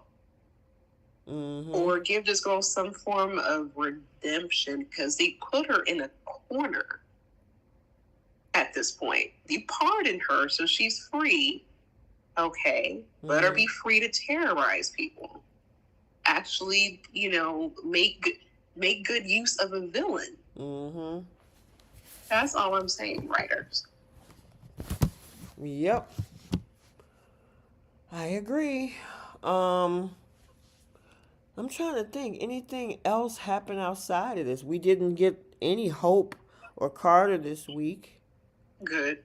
We didn't get any Brooke this week. We got Ridge trying to tell Elektra to stay away from Luna. But everything else was Luna making her rounds, trying to get somebody to accept her, and she ended up buying a pew-pew, and looked like, based on the promo, she's going to run into Remy at the range and all this all kind of stuff. So I'm assuming Remy's going to be the new Mike Guthrie. I guess. That's my assumption right there. You know what? A lot of people was assuming that boy was Little Deacon. I think Deacon would have known. And plus Little D actually would be the same age as Thomas, because I think he should be a little bit older than Thomas. I don't know, but yeah, he would be way older than Remy. But or he could have been Jack and Brooks. I'm sorry, not Jack. He could have been little Jack, Nick and Brooks' son, Mike. But I think they're making him the new Mike Guthrie, where he's going to do everything that Luna tells him. And they're going to just be on a crime spree together. Mm-hmm. But I think that was pretty much it for this week. I can't think of anything else. They repeated the same thing. Yeah, it was just the same thing over and over again for 5 days. The whole thing about Luna. Everybody's supposedly afraid of her. Then Steffi says, I'm not afraid of her. Okay, whatever. Make up your mind. Right. For real. That's fine. Okay. I was mostly surprised that she went to Bill. I'm like, this man got you pardoned. That's like what else did you want that man to do? He got you pardoned for 2 unaliving. Right. You should be counting your lucky stars. I'm not going to say blessings, Girl, but your I mean, lucky she stars. could go to the island somewhere. She could go overseas. She have an opportunity to go live her life outside of LA. And I understand. The biggest part that I do understand about Luna is the fact that she wants a relationship with her father. I totally get that. Yeah. And because, like you said, Finn opened up Pandora's box, even though I felt, that she should know the truth. The problem is you don't put that out there. We saw us, and this is where the writer's flaw come in. Prior to that time he showed up at Bill, this man was excited. He was struggling. Oh my God, I have a daughter. Luna's my kid. All this old kind of stuff. And then you get up there and say, oh yeah, by the way, I'm your dad. And you had this emotional reaction at Bill's house. And then you want to cut her off at the knees talking about you can't have a relationship with me. It's like playing cat and mouse. It would have been an interesting storyline if he had kept that secret to himself, away from Steffi, and was secretly meeting up with Luna because he couldn't, fight the fact that that's his child in the world, and he feels guilty. He feels that it was his fault. He wants to try to make up for things, but not, upset Steffi. Mm-hmm. But they went a different direction. Lee does not care that Luna is her grandchild. Mm-hmm. She's like, I wipe my hands clean of her. I'm like, okay.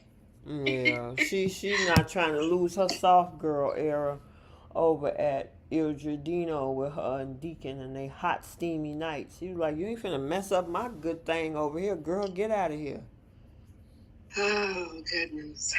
I kind of wish this was kind of going a different direction, but it is the way it is. So I would have rather just Jacqueline saying, hey, but if they had her just go over to the international for her maternity leave, why we got to do all this with Luna?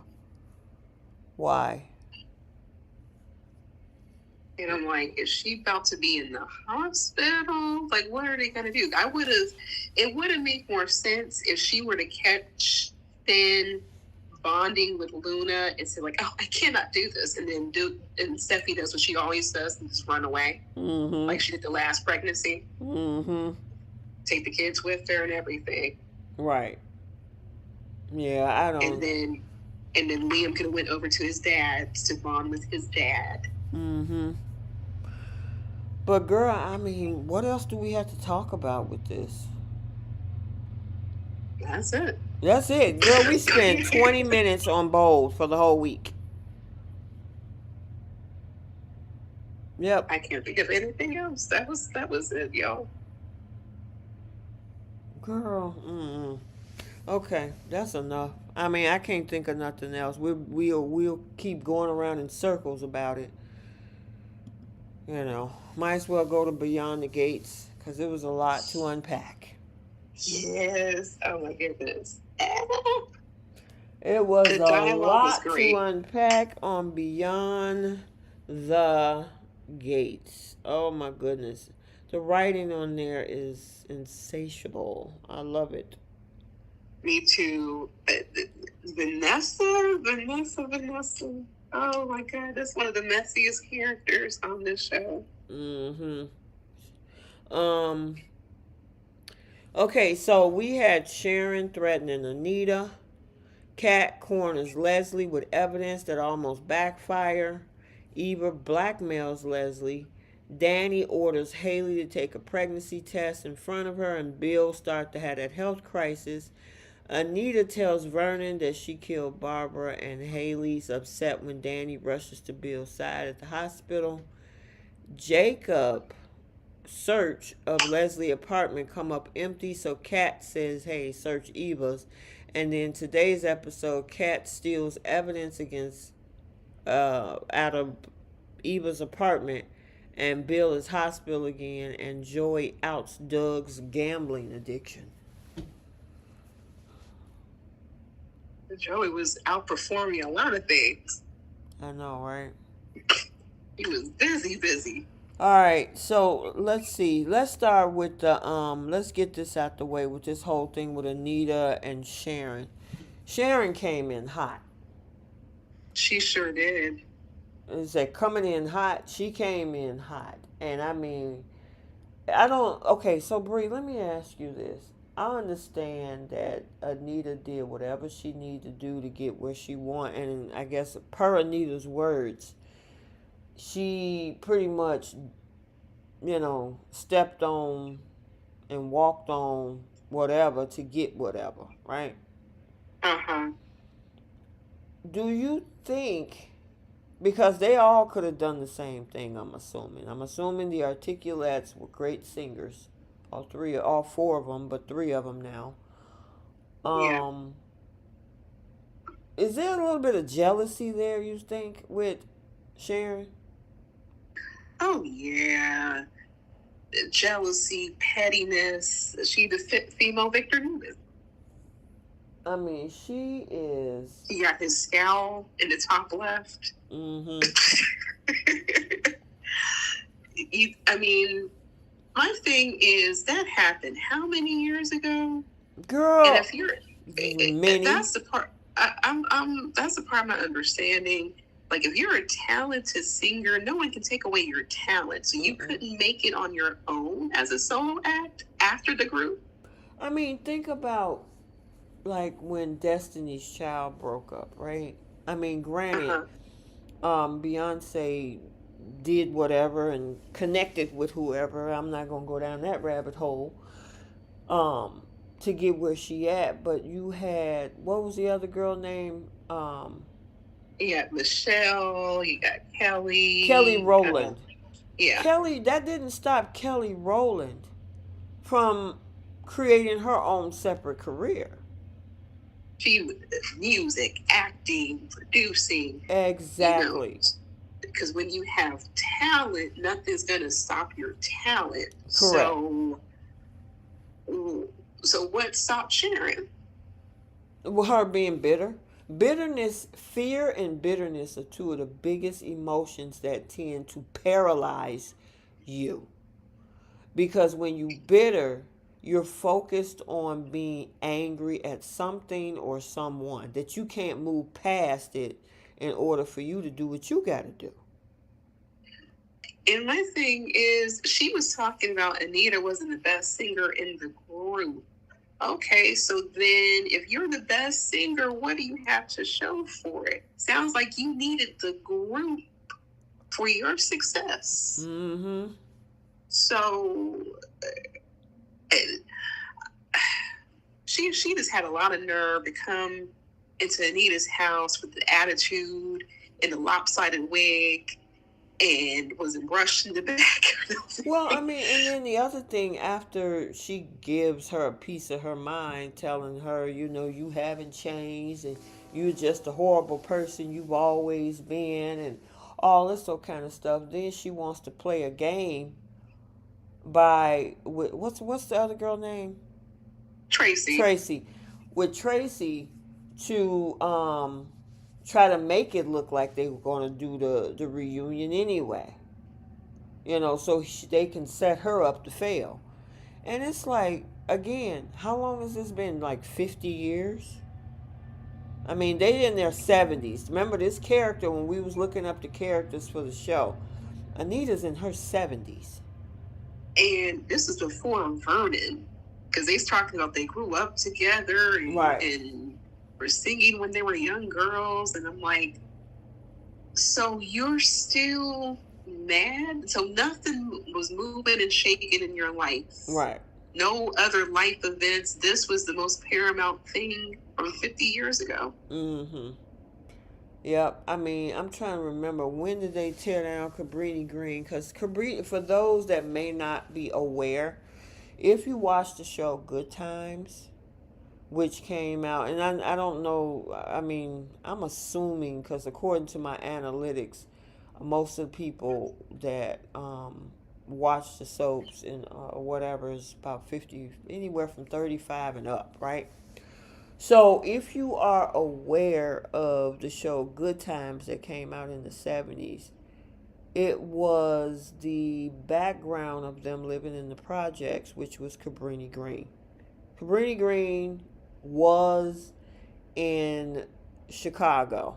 I'm from Chicago. I'm in the suburbs of Chicago, but I am most definitely familiar with Cabrini Green.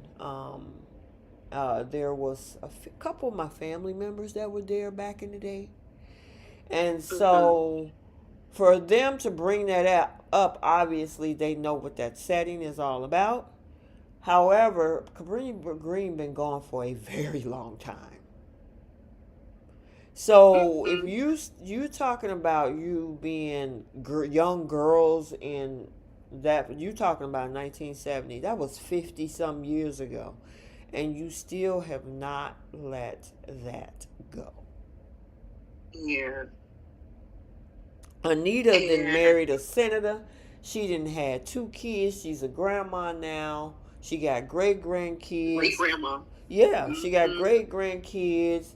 She didn't made a house, a community, and all this stuff for herself. I don't, obviously she admits to doing some things that she wasn't supposed to, which she tried to make amends for.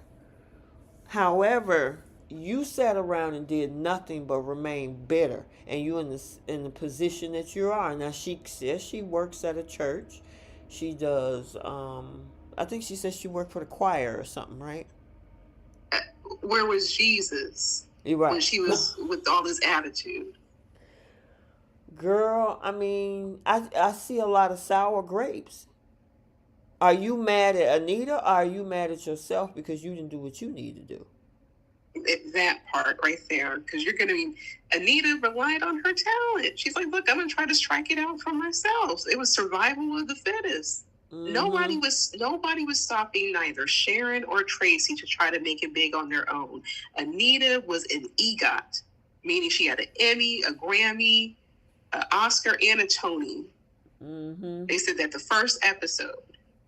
So she had multitudes of talent that she tried. She had a whole career and a successful marriage, and she's in a wealthy community. All the things, and they keep talking about, like, oh, you're in this big house in this community.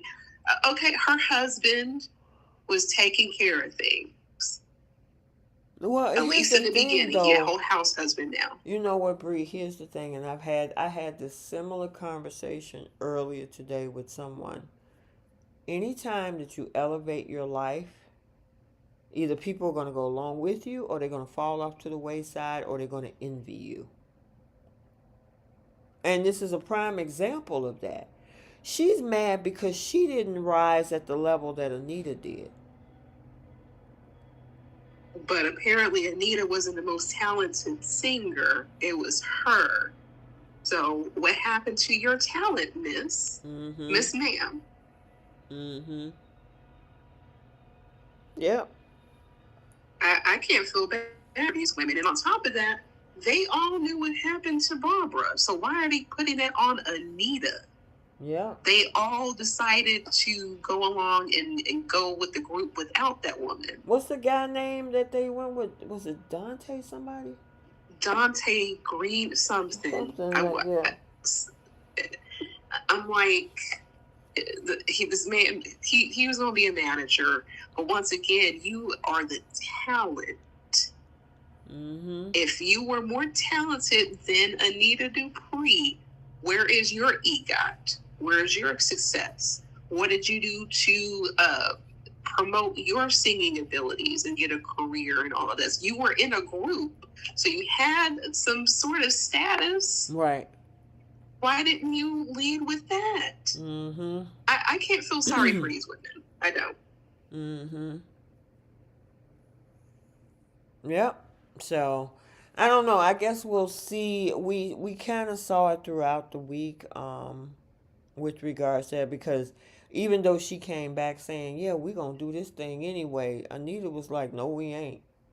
And after that whole thing, and you go from cold to hot, I ain't gonna trust you either. Cause it's like, why all of a sudden you change your mind? What you up to? You know what I mean? Yeah, and Sharon is telling Tracy, "Oh, we're going to use Anita, and I don't feel bad about it. And apparently, you need Anita to awaken your career again. And now you want to try to kiss her tail to try to get some. She need to stop." What I've learned, and I mean, obviously there are people. I mean, even older musicians are still touring, but it's not, Absolutely. it's not the same level of fame that you had in your prime. Like in your prime, you might have had thousands and thousands of people show up, right? Mm-hmm. Now you coming back 50 years later, oh, you're going to have some fans if they're still around, Mm-hmm. but it's going to be smaller. So if she think that they finna rise to stardom on the back of Anita and use that, you can forget about that. Yeah, they're trying to do a one concert reunion. I think that's more than enough. The way they were kind of promoting it, I thought there was going to be like a residency where people come out and see them. Like you will go to like Vegas, like Mira's in Vegas. Mm-hmm. And you get to see a residency of your favorite musical acts, and they perform for a certain amount of dates. That would have benefited them more, but they would have to check their attitude at the door first. Oh, absolutely. Absolutely. So we'll see if they continue to stick this whole thing through, um, or not, or how this is going to unfold. Is she going to actually, I don't know. It's going to be interesting, though, if they decide to move this thing forward. The next biggest thing this week is this evidence. So, shout out to, what's that girl name? Trisha Mann. Mm-hmm. She been acting her butt off. Yeah, she giving Carla a run for her money on this show. And I gotta give her another shout out because she gave a shout out to her husband in the show. I think it was last week when Eva asked her, "What you listen to?" She was like, "I'm listening to the Temptations, and there's one tall, fine, bald brother. Her husband sings for the Temptations, the newer group." And so what you say? I seen a picture of him. He fine. Yeah, he fine, girl. I'm like, you go ahead, shout out your man, girl. I ain't mad at you. And the way that they just eased that in there, and she was like, "Oh yeah, and there's a fine black brother bald in that." I'm like, go ahead on, girl. So I mean, but even in other scenes, I'm wondering, is she scripted or does she ad lib? Because some of that stuff she throw in there, it seemed like it come right off the dome. I think quite a few of the actors they throw in, it seems like they do a little bit of ad libs just to try to create some uniqueness with their characters. But that she probably just threw that in there regarding her husband. But I mean, I don't look. Your husband looks like that. Go ahead and shout him out, girl. I support you. But her acting is man. She gonna get that Emmy nomination. I cannot wait for next year to see who's going to get a nomination. She deserves it. Now, I'm assuming Carla is going to get one too, but Oh yeah, I could see without question. Trisha winning it Yeah, because the supporting. girl is playing the perfect villain. I mean, this girl moving down around town, people throw threats. She take those threats and twist them and throw them right back at them. Mm-hmm. And I love how she's getting in everybody's face, like just randomly. You're just randomly talking to Ashley and Derek and Shanice in the hospital. She ain't scared of nothing. You know what I would like to? You know how Victor throw threats at folks and stuff? I would Uh-huh. love to see what her comebacks would be if she actually had a conversation with Victor. Oh man. Oh, that might be a match made in heaven right there. Girl, the shade. Because Victor likes to threaten and scare tactics and stuff like that. And she's the type of girl, or woman, I should say, that will take those same scare tactics and threats and twist them. And she'll use it as a sexy comeback, or she'll use it as a comeback that got people looking at it like, oh, you crazy. Uh-huh. Imagine the interaction between her and Nikki, Newman, and Phyllis. Oh, gosh. Or her and, yeah, Phyllis. I would love those. Those two would be a menace. Oh, wow. That would have been, that would have been some great scenes. Mm-hmm.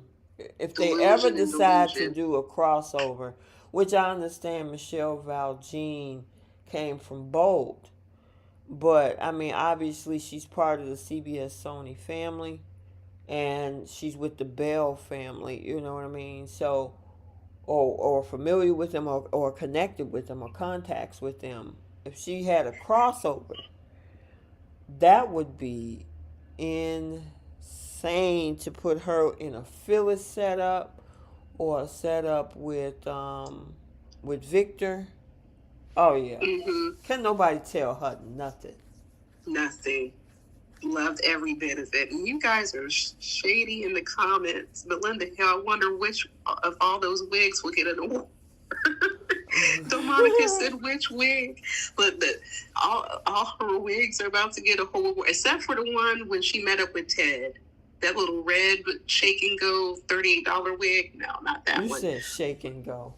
It was a shake. She took it right out the pack, T. Wow. And put on her.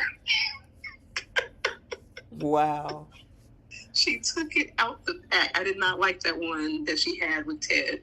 Mm-hmm. But, you know, the talented actress and Gail Lewis, and don't forget about Amber, who plays Eva, another talented actress. Mm-hmm. Yeah, Amber's good too. I mean, the girl, when she play up against her mama, and then well, we're going to talk about the whole thing with Tomas, but let's finish with Leslie. Leslie was moving, trying to see evidence. She tried to get Shanice to give it to her. Then she tracked Andre down. I'm like, Andre, why did you show her that? That was I'm stupid. Like, dude, what is wrong with you? He's like, let me go ahead and let me show you the evidence. What? Trying to prove something. He was trying to prove to her. But then he took a picture of her face, I guess, to do some type of face identification thing or whatever. But I'm like, you ain't got to show her nothing. Right. And taking a picture for what? The police know what she looks like. Mm-hmm. The town knows who she is. She on surveillances, and there's plenty of pictures of it. But you taking a picture for what? Exactly. But he showed the surveillance. He took a whole L for me this week after that. I'm like, sir, this is why Danny won't commit to you. Mm-hmm. You're a fool. You're a whole idiot. Mm-hmm. I'm sitting up there like, dude, you ain't have to show her nothing. Because she was demanding it too. And I was like, you better not show her nothing. Then he ended up doing it anyway. I'm like, whatever. Yeah, he then lost his whole mind. Mm-hmm. So you want to help the criminal. Yeah, that makes sense. Right. Now, on the opposite side of the coin was Kat.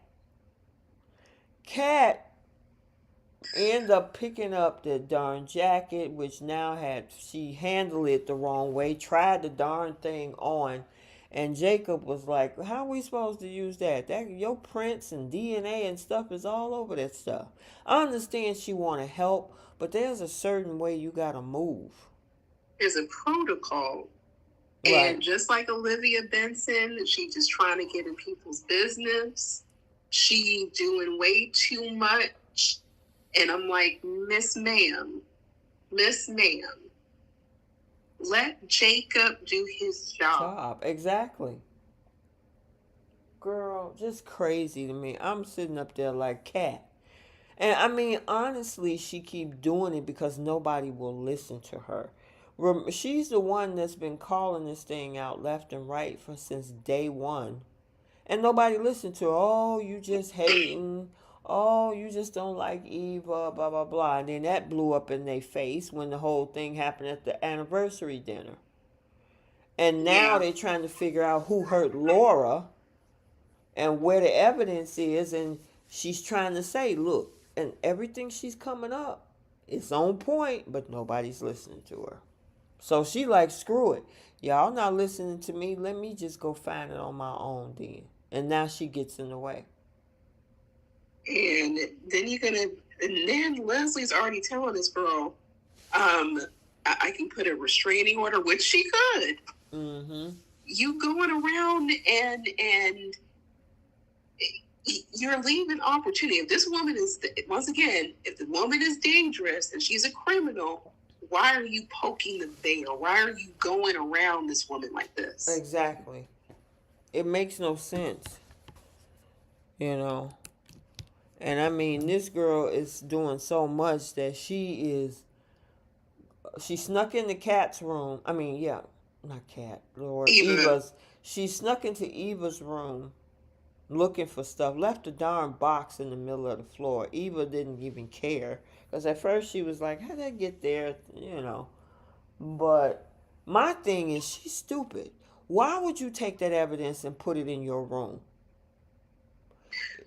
See, this is why I feel no sympathy whatsoever for Eva, because that should have went directly to the police station, and she chose to, once again, to cover for her mama, the same one who had no problem throwing her under the bus and possibly have that girl assume responsibility for the crimes that she committed. Mm-hmm. So you're gonna take the evidence. Mm-hmm. Go ahead, girl. And then she had a whole scene with Laura saying, like, I'm so sorry that this happened to you. Okay, if you're sorry, help the girl out and get justice for what happened to her. She did nothing to your mother. She tried to unalive that girl twice. Mm-hmm. You got evidence that proves that. Mm-hmm. Take it to the police, but you want to protect your mama. Really? Mm-hmm. So apparently, Bree, they have a day ahead episode for BTG too. In Canada. Mm-hmm. Did you realize that? Repeat that. That said, Beyond the Gates have a day ahead episode too in Canada. Yep. Mm-hmm. I feel like they're on track now. Well, the thing is, I don't know. I'm wondering what channel I can get it to. Because the Monday episode is out. Look like Kat turns around and take that evidence and plant it back into Leslie's place. Which is Which is what? Stupid. That's insane. Take it to the police. What is with these girls? Well, I mean, obviously it makes for soapy drama, and it gets Leslie in trouble because it's gonna match, as we saw in the promo for next week. It's going to match. So I mean, and she had on gloves according to the Monday episode. She take it and put it back in sneaks into Leslie's place and put it back. So I'm looking at pictures of it actually. I need to find. Does anybody know where they're showing the? I'm assuming it's probably, if it's CBS, it's probably on the same network that's showing Young and the Restless a day ahead. I was I was checking that out when, like back in February and March. I haven't seen that person do that yet for Beyond the Gates. Maybe I That was don't know one. if they because that's they're choosing to do it for those other two soaps. Uh-huh. It might if you got a VPN, you might be able to figure out a way to watch it that way. Because I mean, obviously it's in Canada. I wonder, how Bold, you know, provides like a different take of the episode in other countries. You think they do it for this? I wonder if they do the same for Beyond the Gates. I don't know. That's a good question. That's a good question.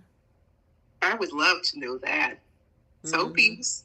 If you know or if you find out, please let us know.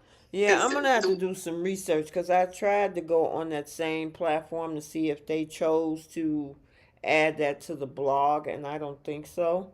So I'm going to have to do some looking to see if anybody's posting that one and what channel. Hold on, let me see something. Because sometimes the photos will show what channel it's on. CHCH. I would love to know. I wonder if like the episodes of Bold is better overseas for this week. That would be nice, wouldn't it? Yeah. It seems like they get all like the juicy stuff over there.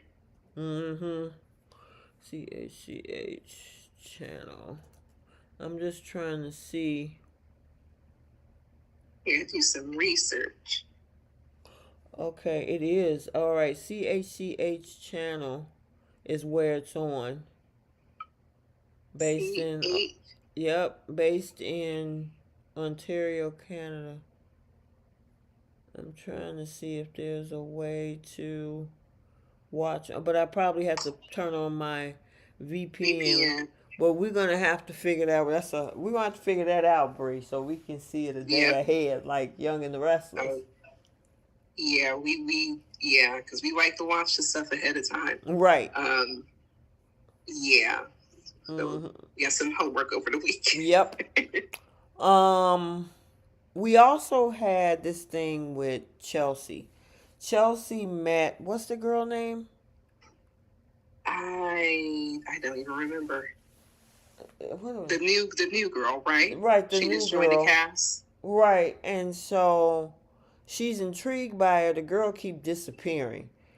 Her sister Naomi is like, the girl is giving major red flags, and she was like, well, I like a little mystery. Girl, you gonna get, you better watch it. You don't know what this is about. There's Madison, yep.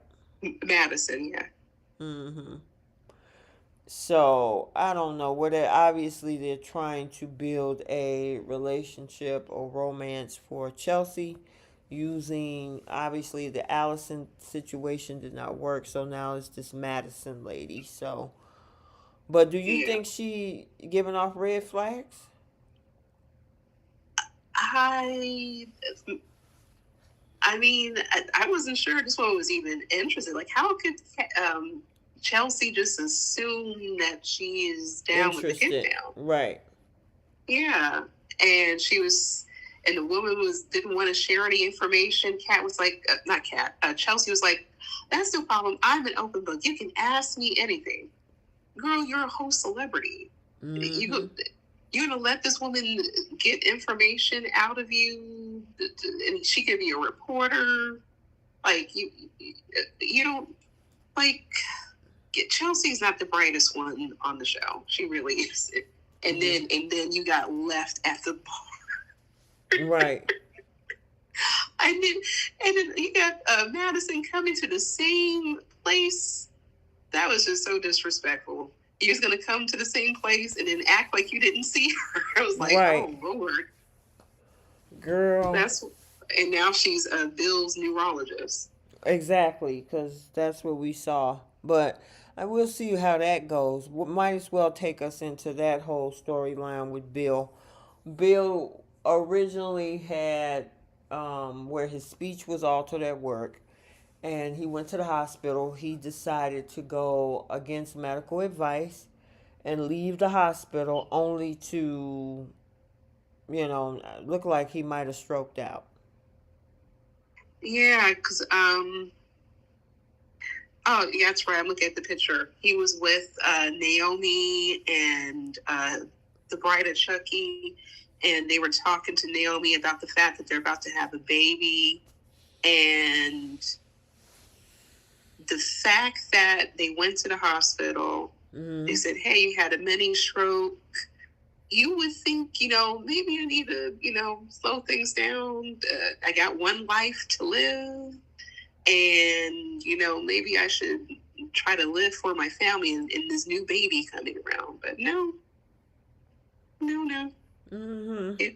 It took Miss Danny try to talk him down. I know, right?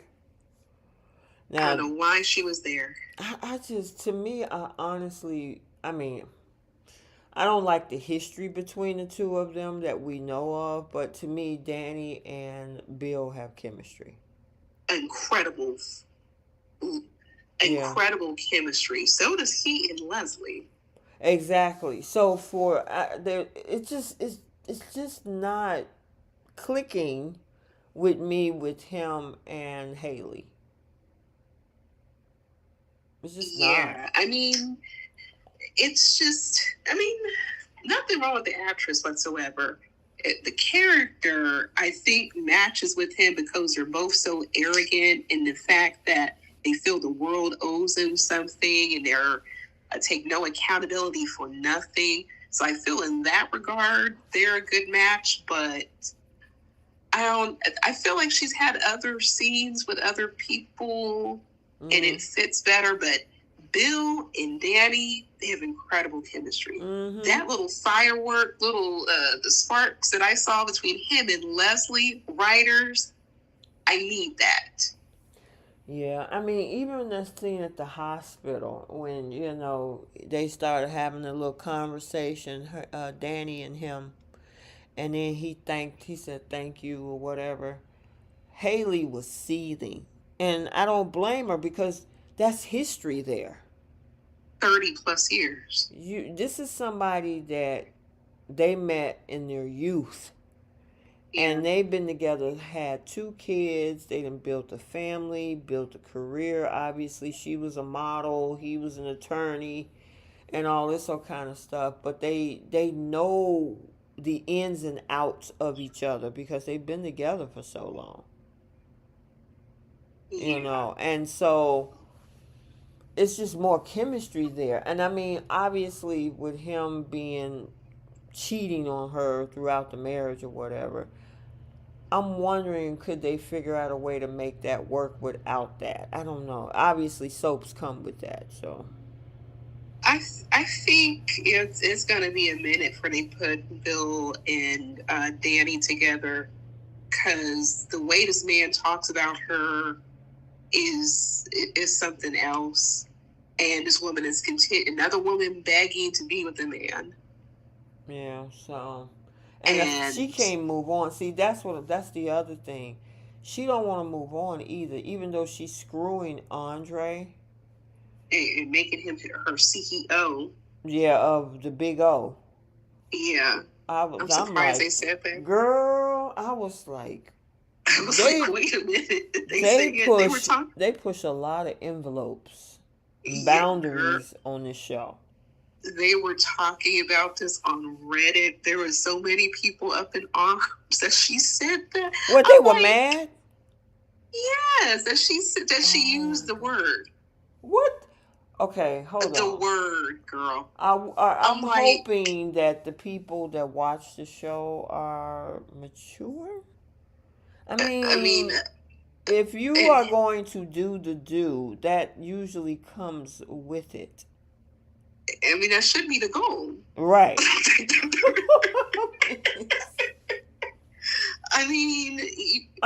And for men, they have to have that in order to procreate. So, I don't understand. If anything, it's health ed. It's in the daytime, so there you go. You got a lesson in health education. Girl. But yeah, there was people mad that she said it. Like, why would they say that on television? I'm like, did you not hear the things that Vanessa was saying? I mean, they're pushing a lot of envelopes, and I love every bit of right, this. because they don't get that. We don't get that on the other. So I do notice this much. So one thing that Beyond the Gates I've noticed is that they reference to a lot of everyday things. So they'll talk about Essence Magazine, or they'll talk about TMC, or they'll talk about certain things that's in the real world that the other shows did not. Yeah. They would mention something that we ain't never heard of, like, I don't know, soap suds tea, soap suds powder, when they'll probably say Febreze over there, right? Yeah. So I did notice Young and the Restless is starting to do that.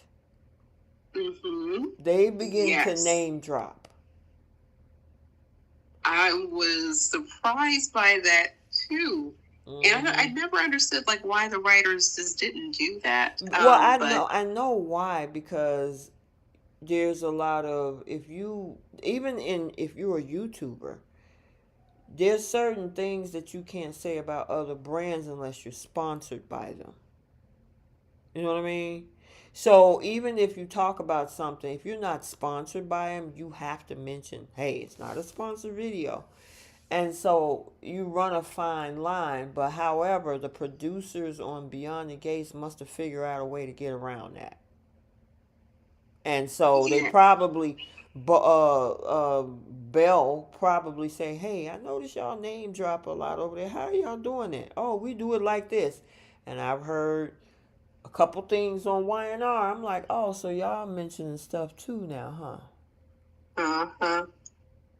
You know who deserves an Emmy nomination? Febreze and Tide. It has been overworked in almost every scene. But that's the thing, because they are a sponsor of the show. It's like the people will randomly pick up the Febreze. I remember Nicole was wearing the hell out of it. She was spraying. Oh my goodness, I love the Febreze. And there was a scene where Eva was just like randomly holding up the bottle while she was packing up her desk. Like, Febreze and Tide is getting their advertisement dollars spent without question. Exactly, Gail. Beyond the Gates is sponsored by Procter and Gamble. That's why. I wonder what other Procter and Gamble products we're about to see, but they're definitely. If they're throwing money behind the show, they're gonna be like, "Listen, we're gonna put our products in these scenes." Yeah, because Leslie, everybody, like you might see Anita just randomly like caressing a bottle of Febreze or something. Right. They gonna make it work, and I love that. I want that for the other soaps too. Yeah, well, they're starting to do it, because it was something, was it Sharon or somebody? Because they dropped the name of that car that Ferrari. Nikki had. Right. What else? It was something that Sharon said, and I meant to keep a note of it, but I forgot. And I'm like, oh, so y'all name dropping, huh? Okay. So they figured out how to do it, obviously, without, them being accosted by sponsorship or copyright stuff. So interesting stuff. All right, keep it moving. What else did we have? Because we talked about Kat, we talked about the situation. Oh, Tomas and Kat. So Bree and I was talking about this earlier, on how how Eva and Tomas have chemistry. Now, for a moment, she tried to kiss him when Kat was up under the bed, and Tomas was like, "Oh, no, no, no, no, no, no, no, no." Now, Bree, you think you still got doubts about this, right? Hold on, I lost Bree. Bree, you there? Can you hear me? Yeah, I can hear you. It just dropped me for Oh, I don't whatever know. reason. Did you hear what I said though? You were talking about, yeah, we were talking about Tomas and Kat, And I and the said, fact that I honestly feel this man is using her for her status. using who for their status? Eva or Cat? Oh, Cat. He's using Kat Okay. for status. Because Okay. I don't think he cared anything for Kat. He really is into Eva. He's giving that girl the time of day. He went all the way to that girl's hotel to see the evidence that she had. But I remember when Kat was trying to showcase, the evidence that she had, he didn't want to hear it. Interesting. I just see more of a closeness between those two. When they were bonding over their past, when they were bonding over the type of books they're reading and the interest that they have, they have more of a deeper connection to me than him and Kat. Yeah.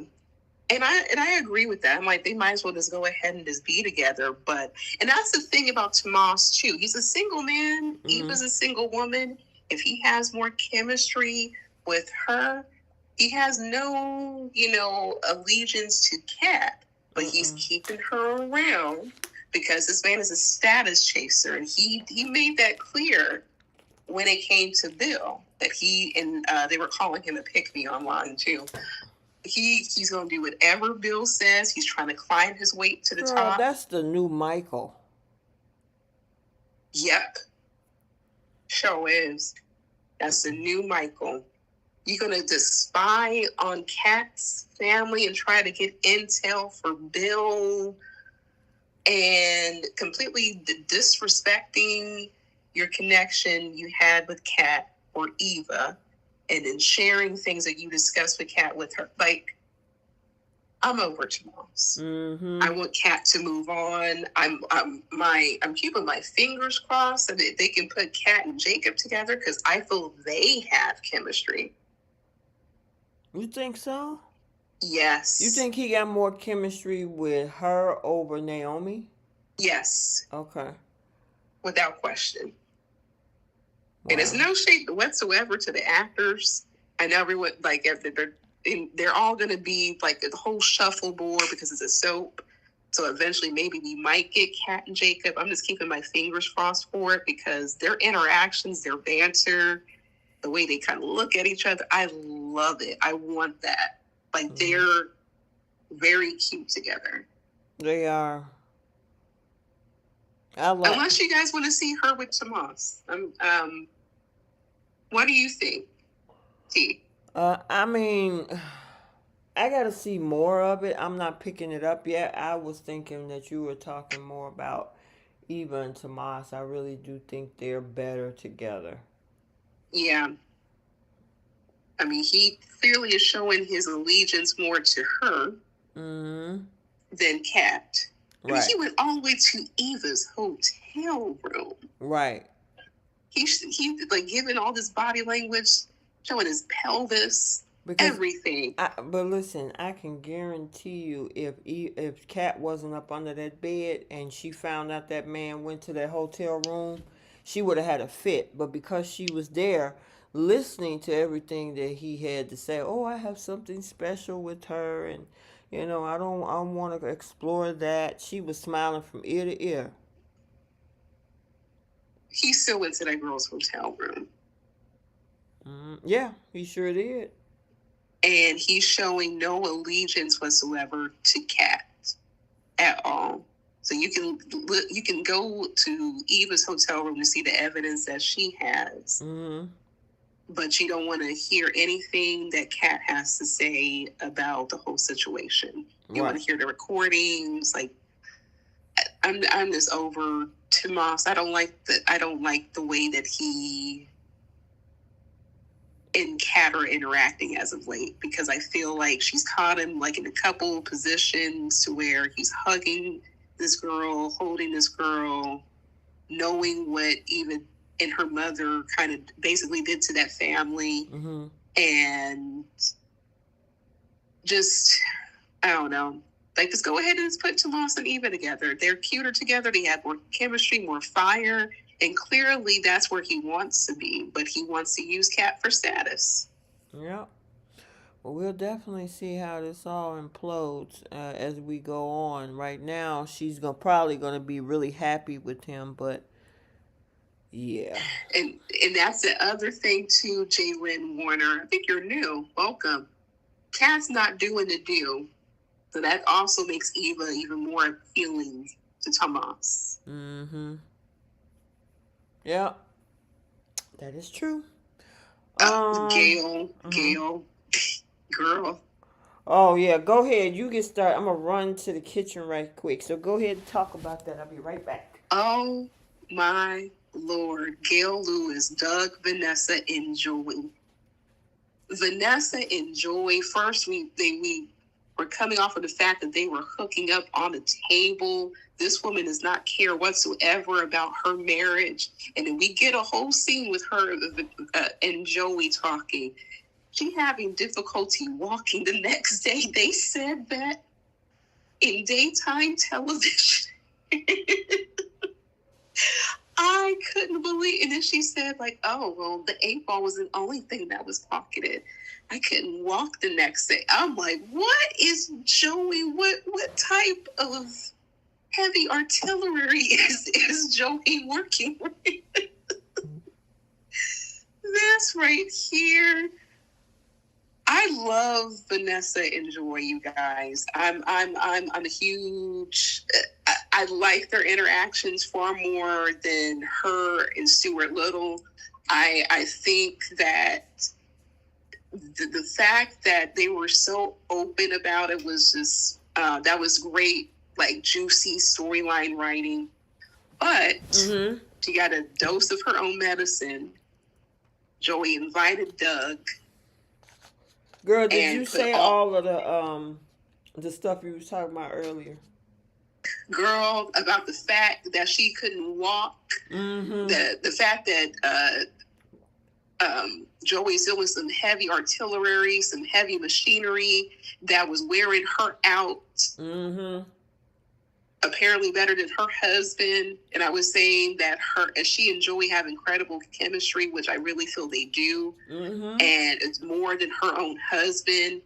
So she doesn't care about her marriage. She's just happy that he was putting it down for her and that she can't feel her legs. Girl, that was crazy. Who is that in the chat? Allison. Allison said he got BDE. Yeah, apparently, he said he wore himself out. She said, that makes 2 of us. I'm like, ooh. I'm like, oh, man. So your husband, and Delmonica, Stuart Little is her husband, Doug. That's just my nickname for him. But they have, her and Joey have incredible chemistry. But anyway, what did you think about that whole dialogue there? Girl, I was shocked. It was one thing that they talked about the CEO of the O, right? But then for her to talk about how she couldn't walk and all this other stuff, I'm like, yeah, he must have blew her back out or something. I'm like, Joey, what are you working with, sir?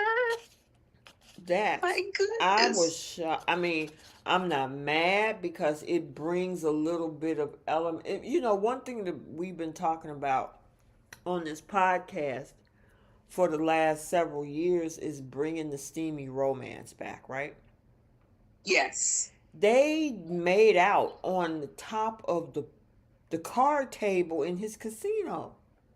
Yep. And then it wasn't like, okay, so even though we didn't get a full-fledged long length, they talked about what happened afterward, which is different on the other soaps where they'll fall down, lay on the bed, and then we go to commercial, and then next time we'll see them, they're downstairs having breakfast, and they ain't talking about nothing.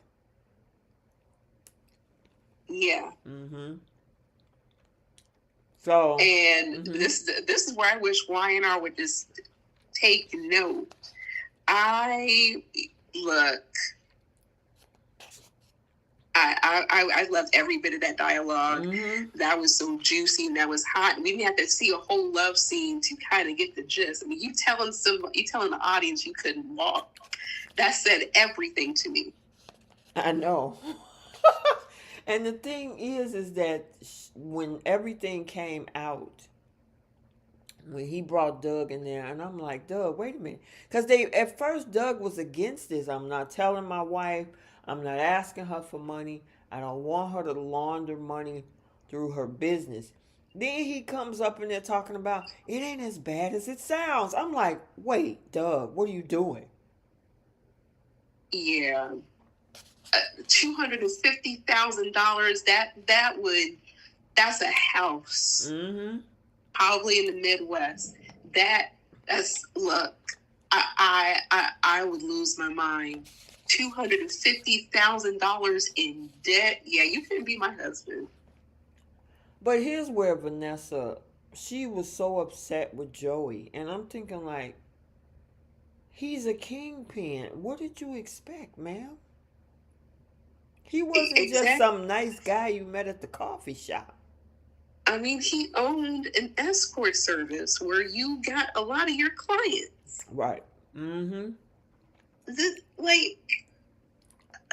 I had a joke, but I'm not going to say it. But you had girl. Even Nicole was trying to tell you this man he lied about his mother. Mm-hmm. To try to get in your face. So this man had no problem lying to you. She doesn't care. She liked whoever was going to give her the time and attention.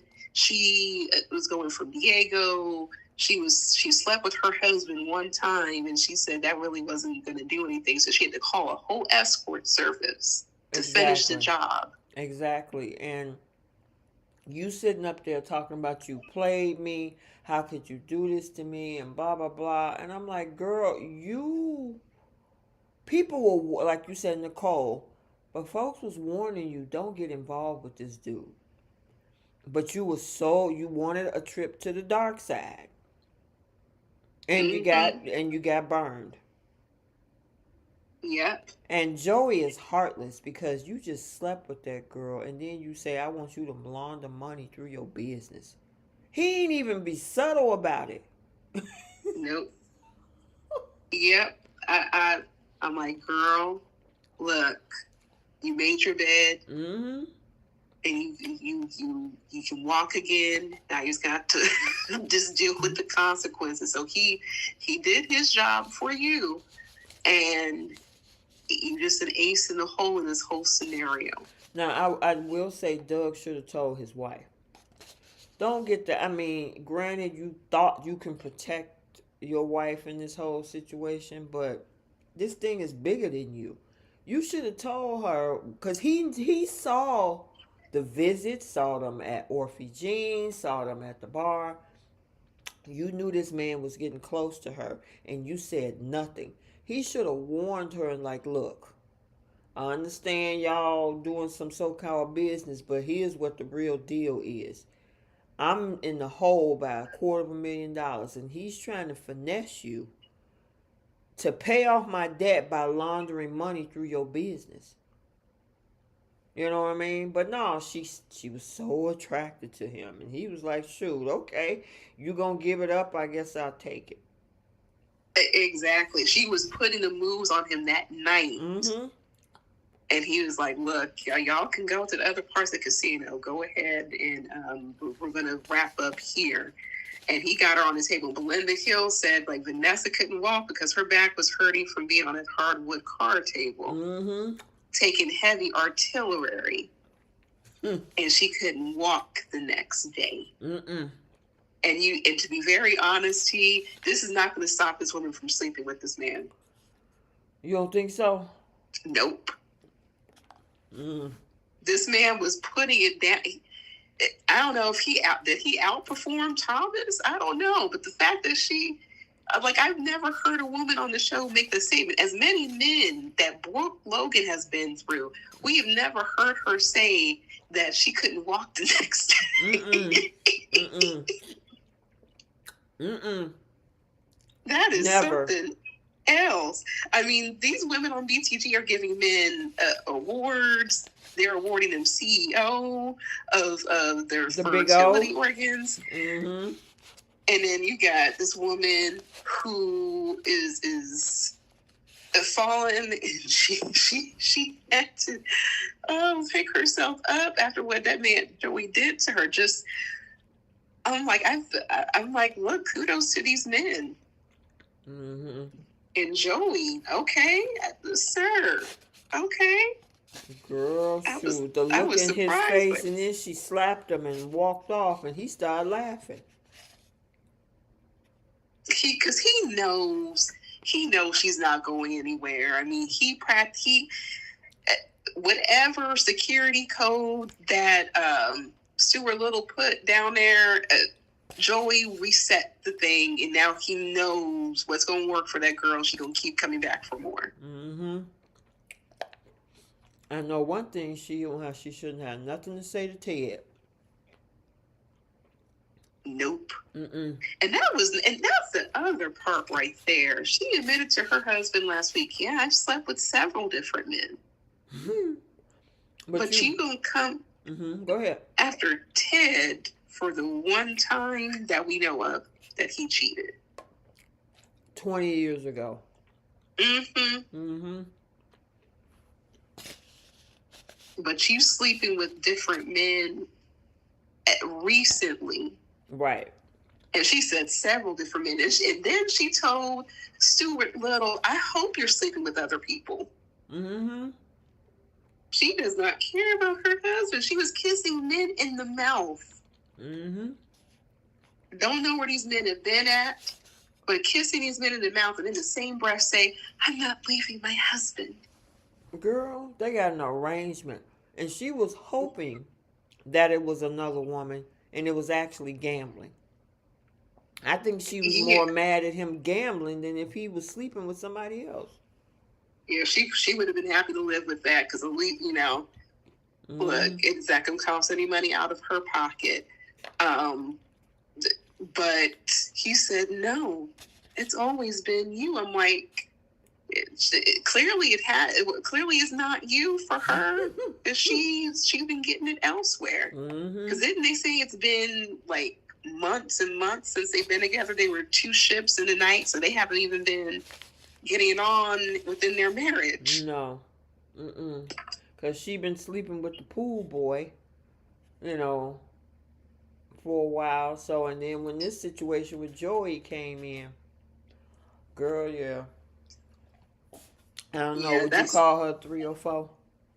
She a different kind of 304. I mean, she put Audra to shame. I'm like, how do you do that?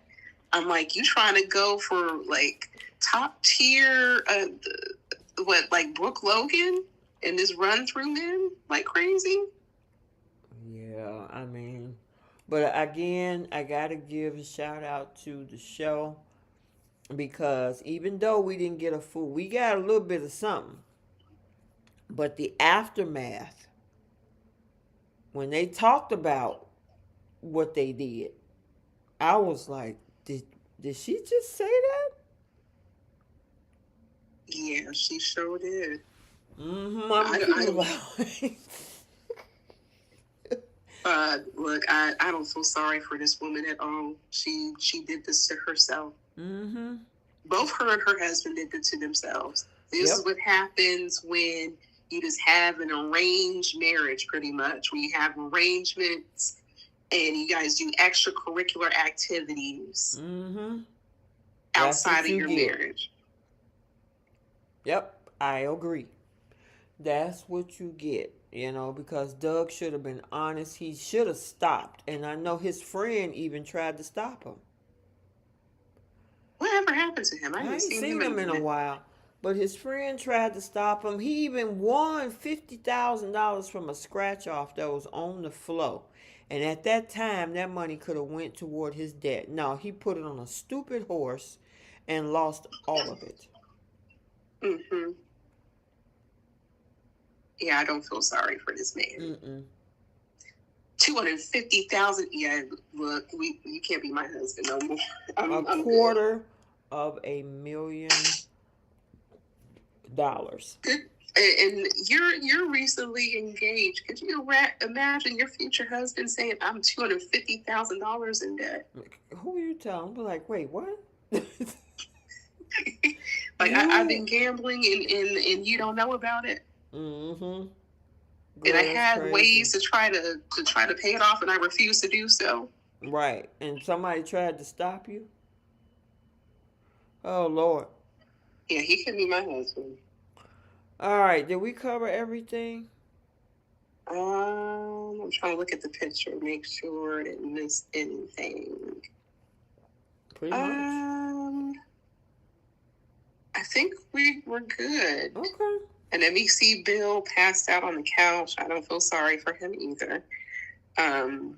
All Yeah, I that think mess we're that good. he got to keep up with, and he's trying to deal with keep up with that younger woman, and he got all that drama going on at the law firm with the three ladies, and trying to get Tomas to be a sneak, and all this stuff. You got a lot of stress on your plate, and now you got a baby on the way, possibly. So, Yeah. and I mean, I guess I'm wondering where they're gonna go with this storyline with Bill being in this position. Is Haley gonna leave? Did she not want to sign up with this? Remember, kind of, what was that show? Oh girl, oh my God, it's a Tyler Perry movie. The dude was in the wheelchair. Oh, I can not that one. A Diary of a Mad Black Woman or Yeah, that something. one. Mm-hmm. Where the wife ended up had to take care of him because the girlfriend decided this is too much. I ain't finna take care of a guy who, would Haley stick around if in fact, and I don't know if this is what's gonna truly happen, but I'm just putting out a question. Would Haley stick around if now he's not able to do like he was before? I think the issue for her is the fact that Danny is going to intervene. Better yet, she's going to insert herself into this scenario, and Bill's going to allow it. And then she's going to probably feel like alone in her pregnancy. I don't know if she would keep it long term. I don't know, but this just opens the door for Danny, and Danny made it very clear to Audra that she still wants Bill. Mm-hmm. So yeah, But Danny is gonna be all over that. She gonna be over at that house, taking care of him, doing all this. She might try to move him in like they move Liam over to the Cliff House. yeah, And his daughters are gonna want to be around him. So, well, probably not Chelsea, because Chelsea didn't even remotely care. Yeah. Naomi, I think they're trying to maybe slowly patch things up between her and Haley. Mm-hmm. I wish she was more mad and upset, but it is what it is. Mm-hmm.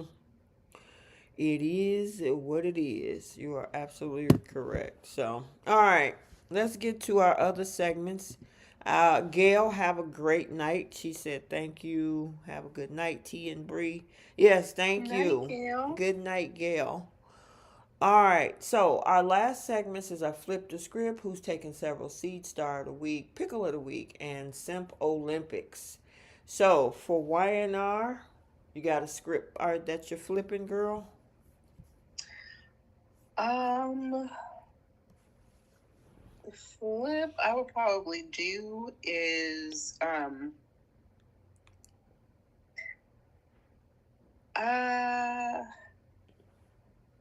really trying to think. I wish that Mariah just was revealed to her mom what she did. Mm-hmm. Especially since Sharon is going to choose to stick around and not go see Duma.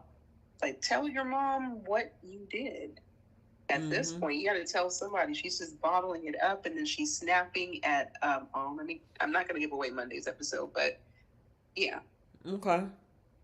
I wish Kyle would have took that contract and let his dad look at it, some attorneys look at it.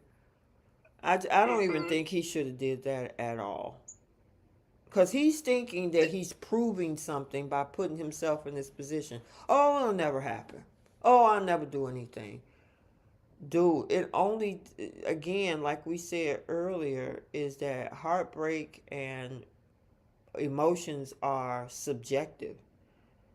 It could, you could see, I mean, Claire could be like, oh my God, you kissed her on the cheek. Why would you do that? And she get mad. You don't know what can make this girl mad that she'll be like, oh, you broke my heart. You know what I mean? Yeah. So I just think Mm-hmm. it was dumb on his part. And even Jack was a little cavalier about it. Well, I hope you signed the deal with the mustache. Maybe it's not a great idea. You need to rein that boy in and say, don't do it.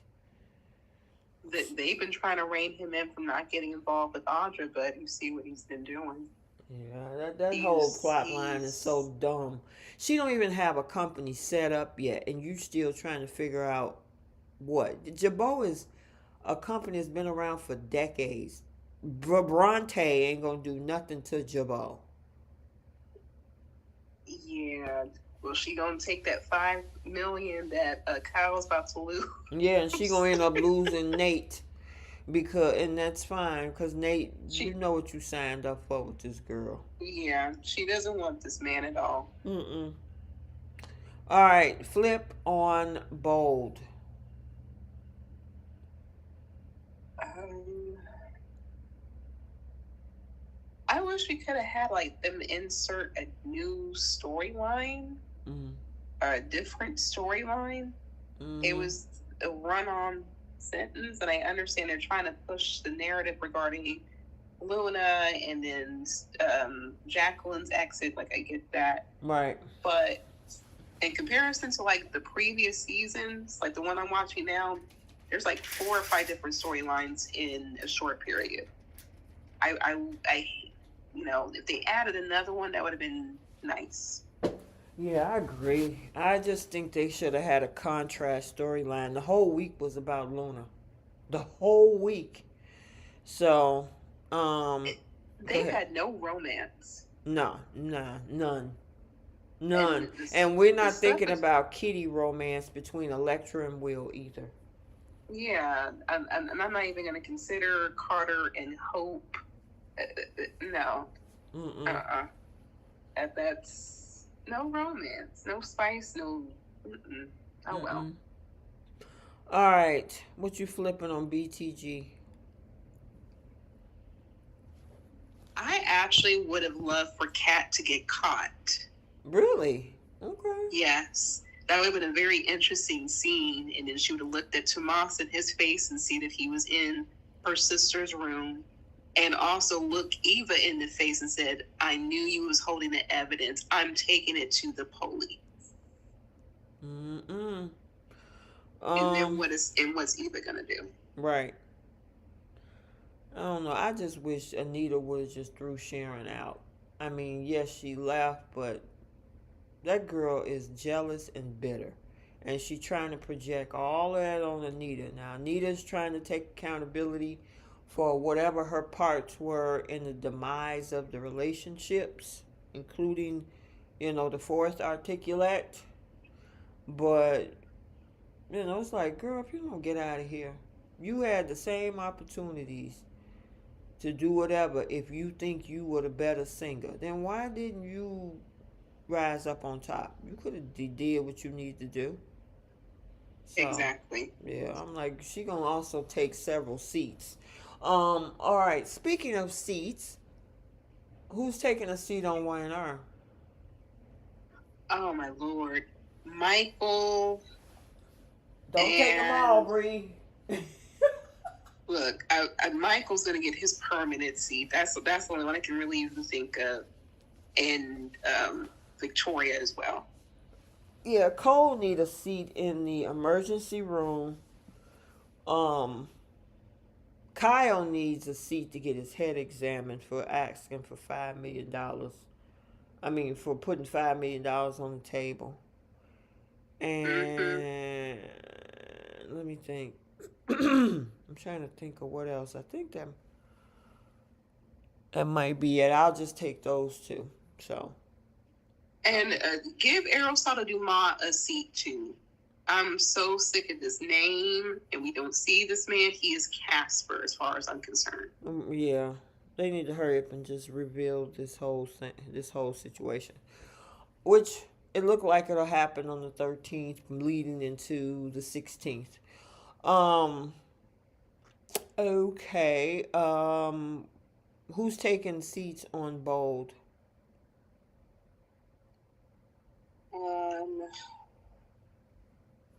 The Forresters. Y'all are saying this girl is dangerous, but took no precautions whatsoever to protect yourselves from this dangerous girl who keeps popping up in and out of your house. Yeah, I agree. Yeah, I'm trying to think of who else, because I mean the whole thing was just around that. So I agree with you on that. Who's taking seats on BTG? I'm gonna need for Kat to sit on down. I understand she's trying to help with the investigation, but she needs to allow Jacob with his fine self to do his job. Mm-hmm. And I think that's pretty much what I can think I'm of. gonna have Sharon take a seat. Yeah. Because she was getting on my nerves. It's like, girl, please. And that happened 50 years ago. Go get some, resolution to this situation. But doesn't she work at the church? Go talk to Jesus. Talk to somebody. You need to get over yourself. Girl, that's crazy. All right. Star of the week on Weiner.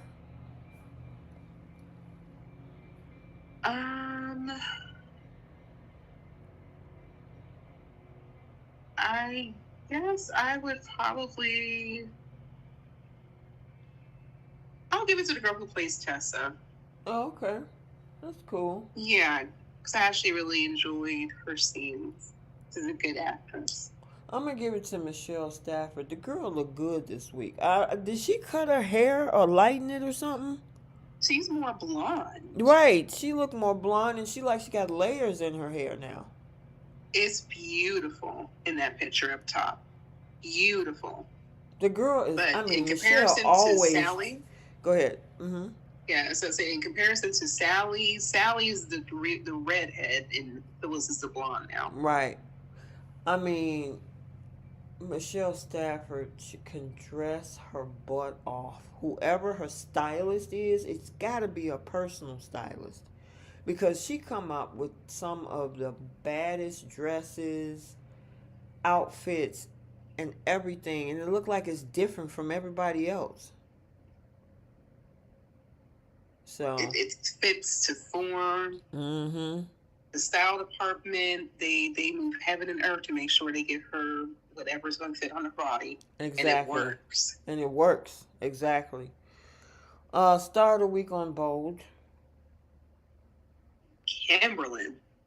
Oh yeah, she did a whole 360, a whole 180.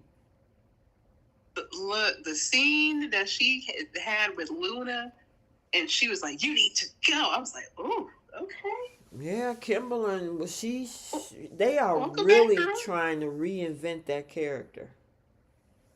I'm like, are you going to snap on your granddaughter? I was like, oh well, welcome back, Kimberlyn.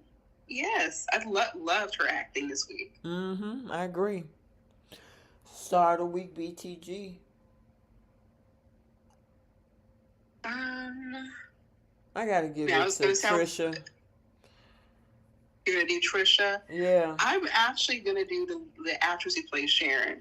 Okay. Because she is playing that role down and very, very well. I love it. You hate to love her on screen, and that's making of a good actor. Gotcha.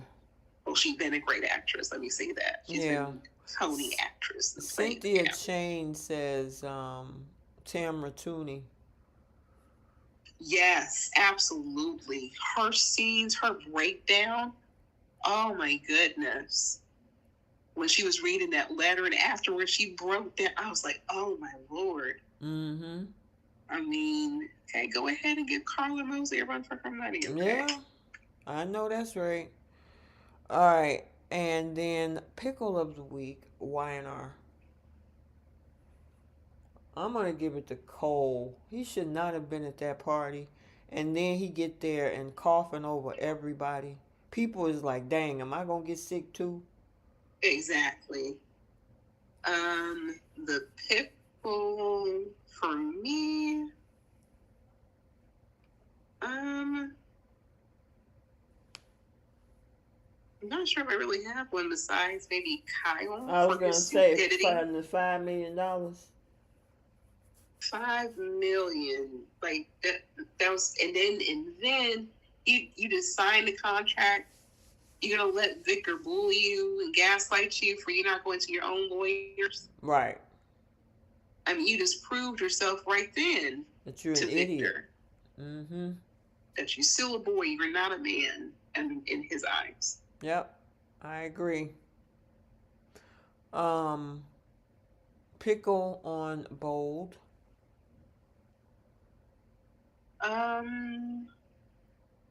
Not sure I really have one. Yeah, I didn't really have one. I mean, I think if anyone, maybe Deacon for saying some stupid things, like the fact like you let that dangerous unaliver in our house. I'm like, look at who you married. Right. Exactly. I mean, sir, okay. That's funny. All right, and then let me see, who did I have a pickle? If I was to, I'm trying to think. It was just so monotone. Everything was the same this week. Yeah. I'm gonna give the whole week a pickle of the for the week. It was just blah. Right. Yeah, because it was one big run-on sentence. It was one storyline that y'all just kept beating to death all week. And it all circles back to Luna. All right. Pickle on BTG. I'm going to give mine to Chelsea because she's just not thinking smart right now. I mean, she want to be in something so bad. And especially being that she's exploring being with women. It's like, girl, still use your head. Yeah.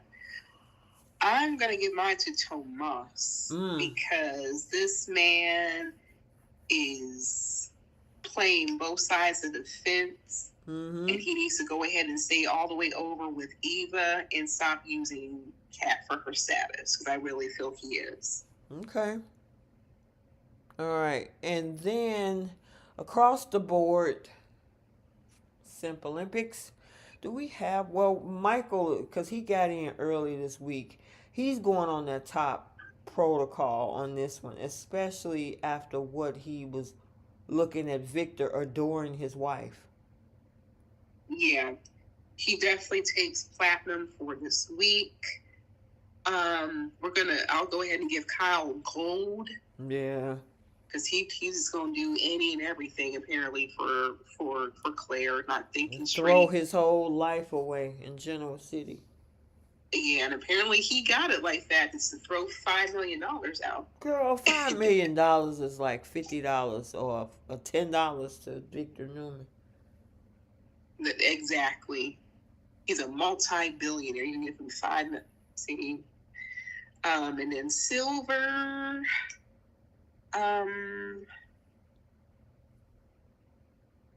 I'll actually give that to Nick because he was still putting his cape on for Chelsea, I believe. Mm-hmm. You deserve that. Stop with your opinions. Leave it alone. Yeah, and then he was he keep trying to save Because I think he told Phyllis the same thing. You know, you need me, I'll always be there for you. And, well, you know, I'm like, you do that for Sharon, you do that for her. Who else? Chelsea. If when Sally was with Adam, he did the same thing. It's like, dude, do you always have to put your cape on? And I think for me, Braun's gonna go to Audra. Yeah, cause he wants Danny to be his girlfriend so bad. And this woman has told you in every language, apparently, that she wants bills. She doesn't want a relationship with you. She likes what you do to her, and nothing more, nothing less. Yeah, I'm gonna give an honorable mention to Doug for being a simp to all that money that he lost. Now your whole family is in disarray, and your wife been screwed over, and now she got to launder money through her business, and she can't walk because she decided to sleep with this man. She got screwed and then screwed over. Look, at least she got something out of it. She got screwed and screwed over. She got That's something a perfect out word. of it. Look, she benefited somehow, and it's definitely not going to stop that moving train. She and Joey are still going to be sleeping together. They're in business together now. It's not going to stop them. So, yeah, I mean. And how terrible, I won't say terrible of a husband, but like, you let Joey outperform you as a husband? Girl, I'm assuming the pool guy was outperforming him according to her. Because before Joey even came along, she was sleeping with the pool guy. I thought he was a personal trainer. Yeah, Diego? Okay, I said, yeah, Diego. I mean, she could have been with the pool, but for all we know, she could have been through all of DC, apparently. She had every man on speed dial, just running them up. But the fact that this woman does not care about her marriage, and the fact that Joey put it on her like that, and you're her husband, and she doesn't care to sleep with you at all. Right. I so agree.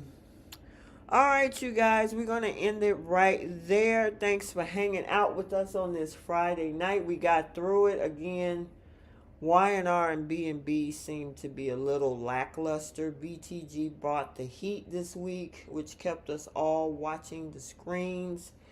Stay tuned for the spoilers for the soaps for the week of June 9th through the 13th. Hopefully we'll get to see Jack Wagner on Friday on Bold, and whoever Aristotle Duma is on Y&R, which at this point is just like whatever. And I guess it's maybe, I mean, he's just like Elizabeth. Right, point. Exactly. You know, so. All right, and make sure, I think Bree did put it in the chat to follow Y&R Unfiltered, which is all things Genoa City, that particular channel. And then also The Shade and the Beautiful, which has all of the BTG recaps over there. Yeah, I think if you scroll up a little bit, you'll see the links there in the chat. So, you got anything else before we go, Bree? No, everyone have a great weekend. Yep, have a great weekend, you guys, and we will talk to you next week. Bye, Soapies. Nighty-night.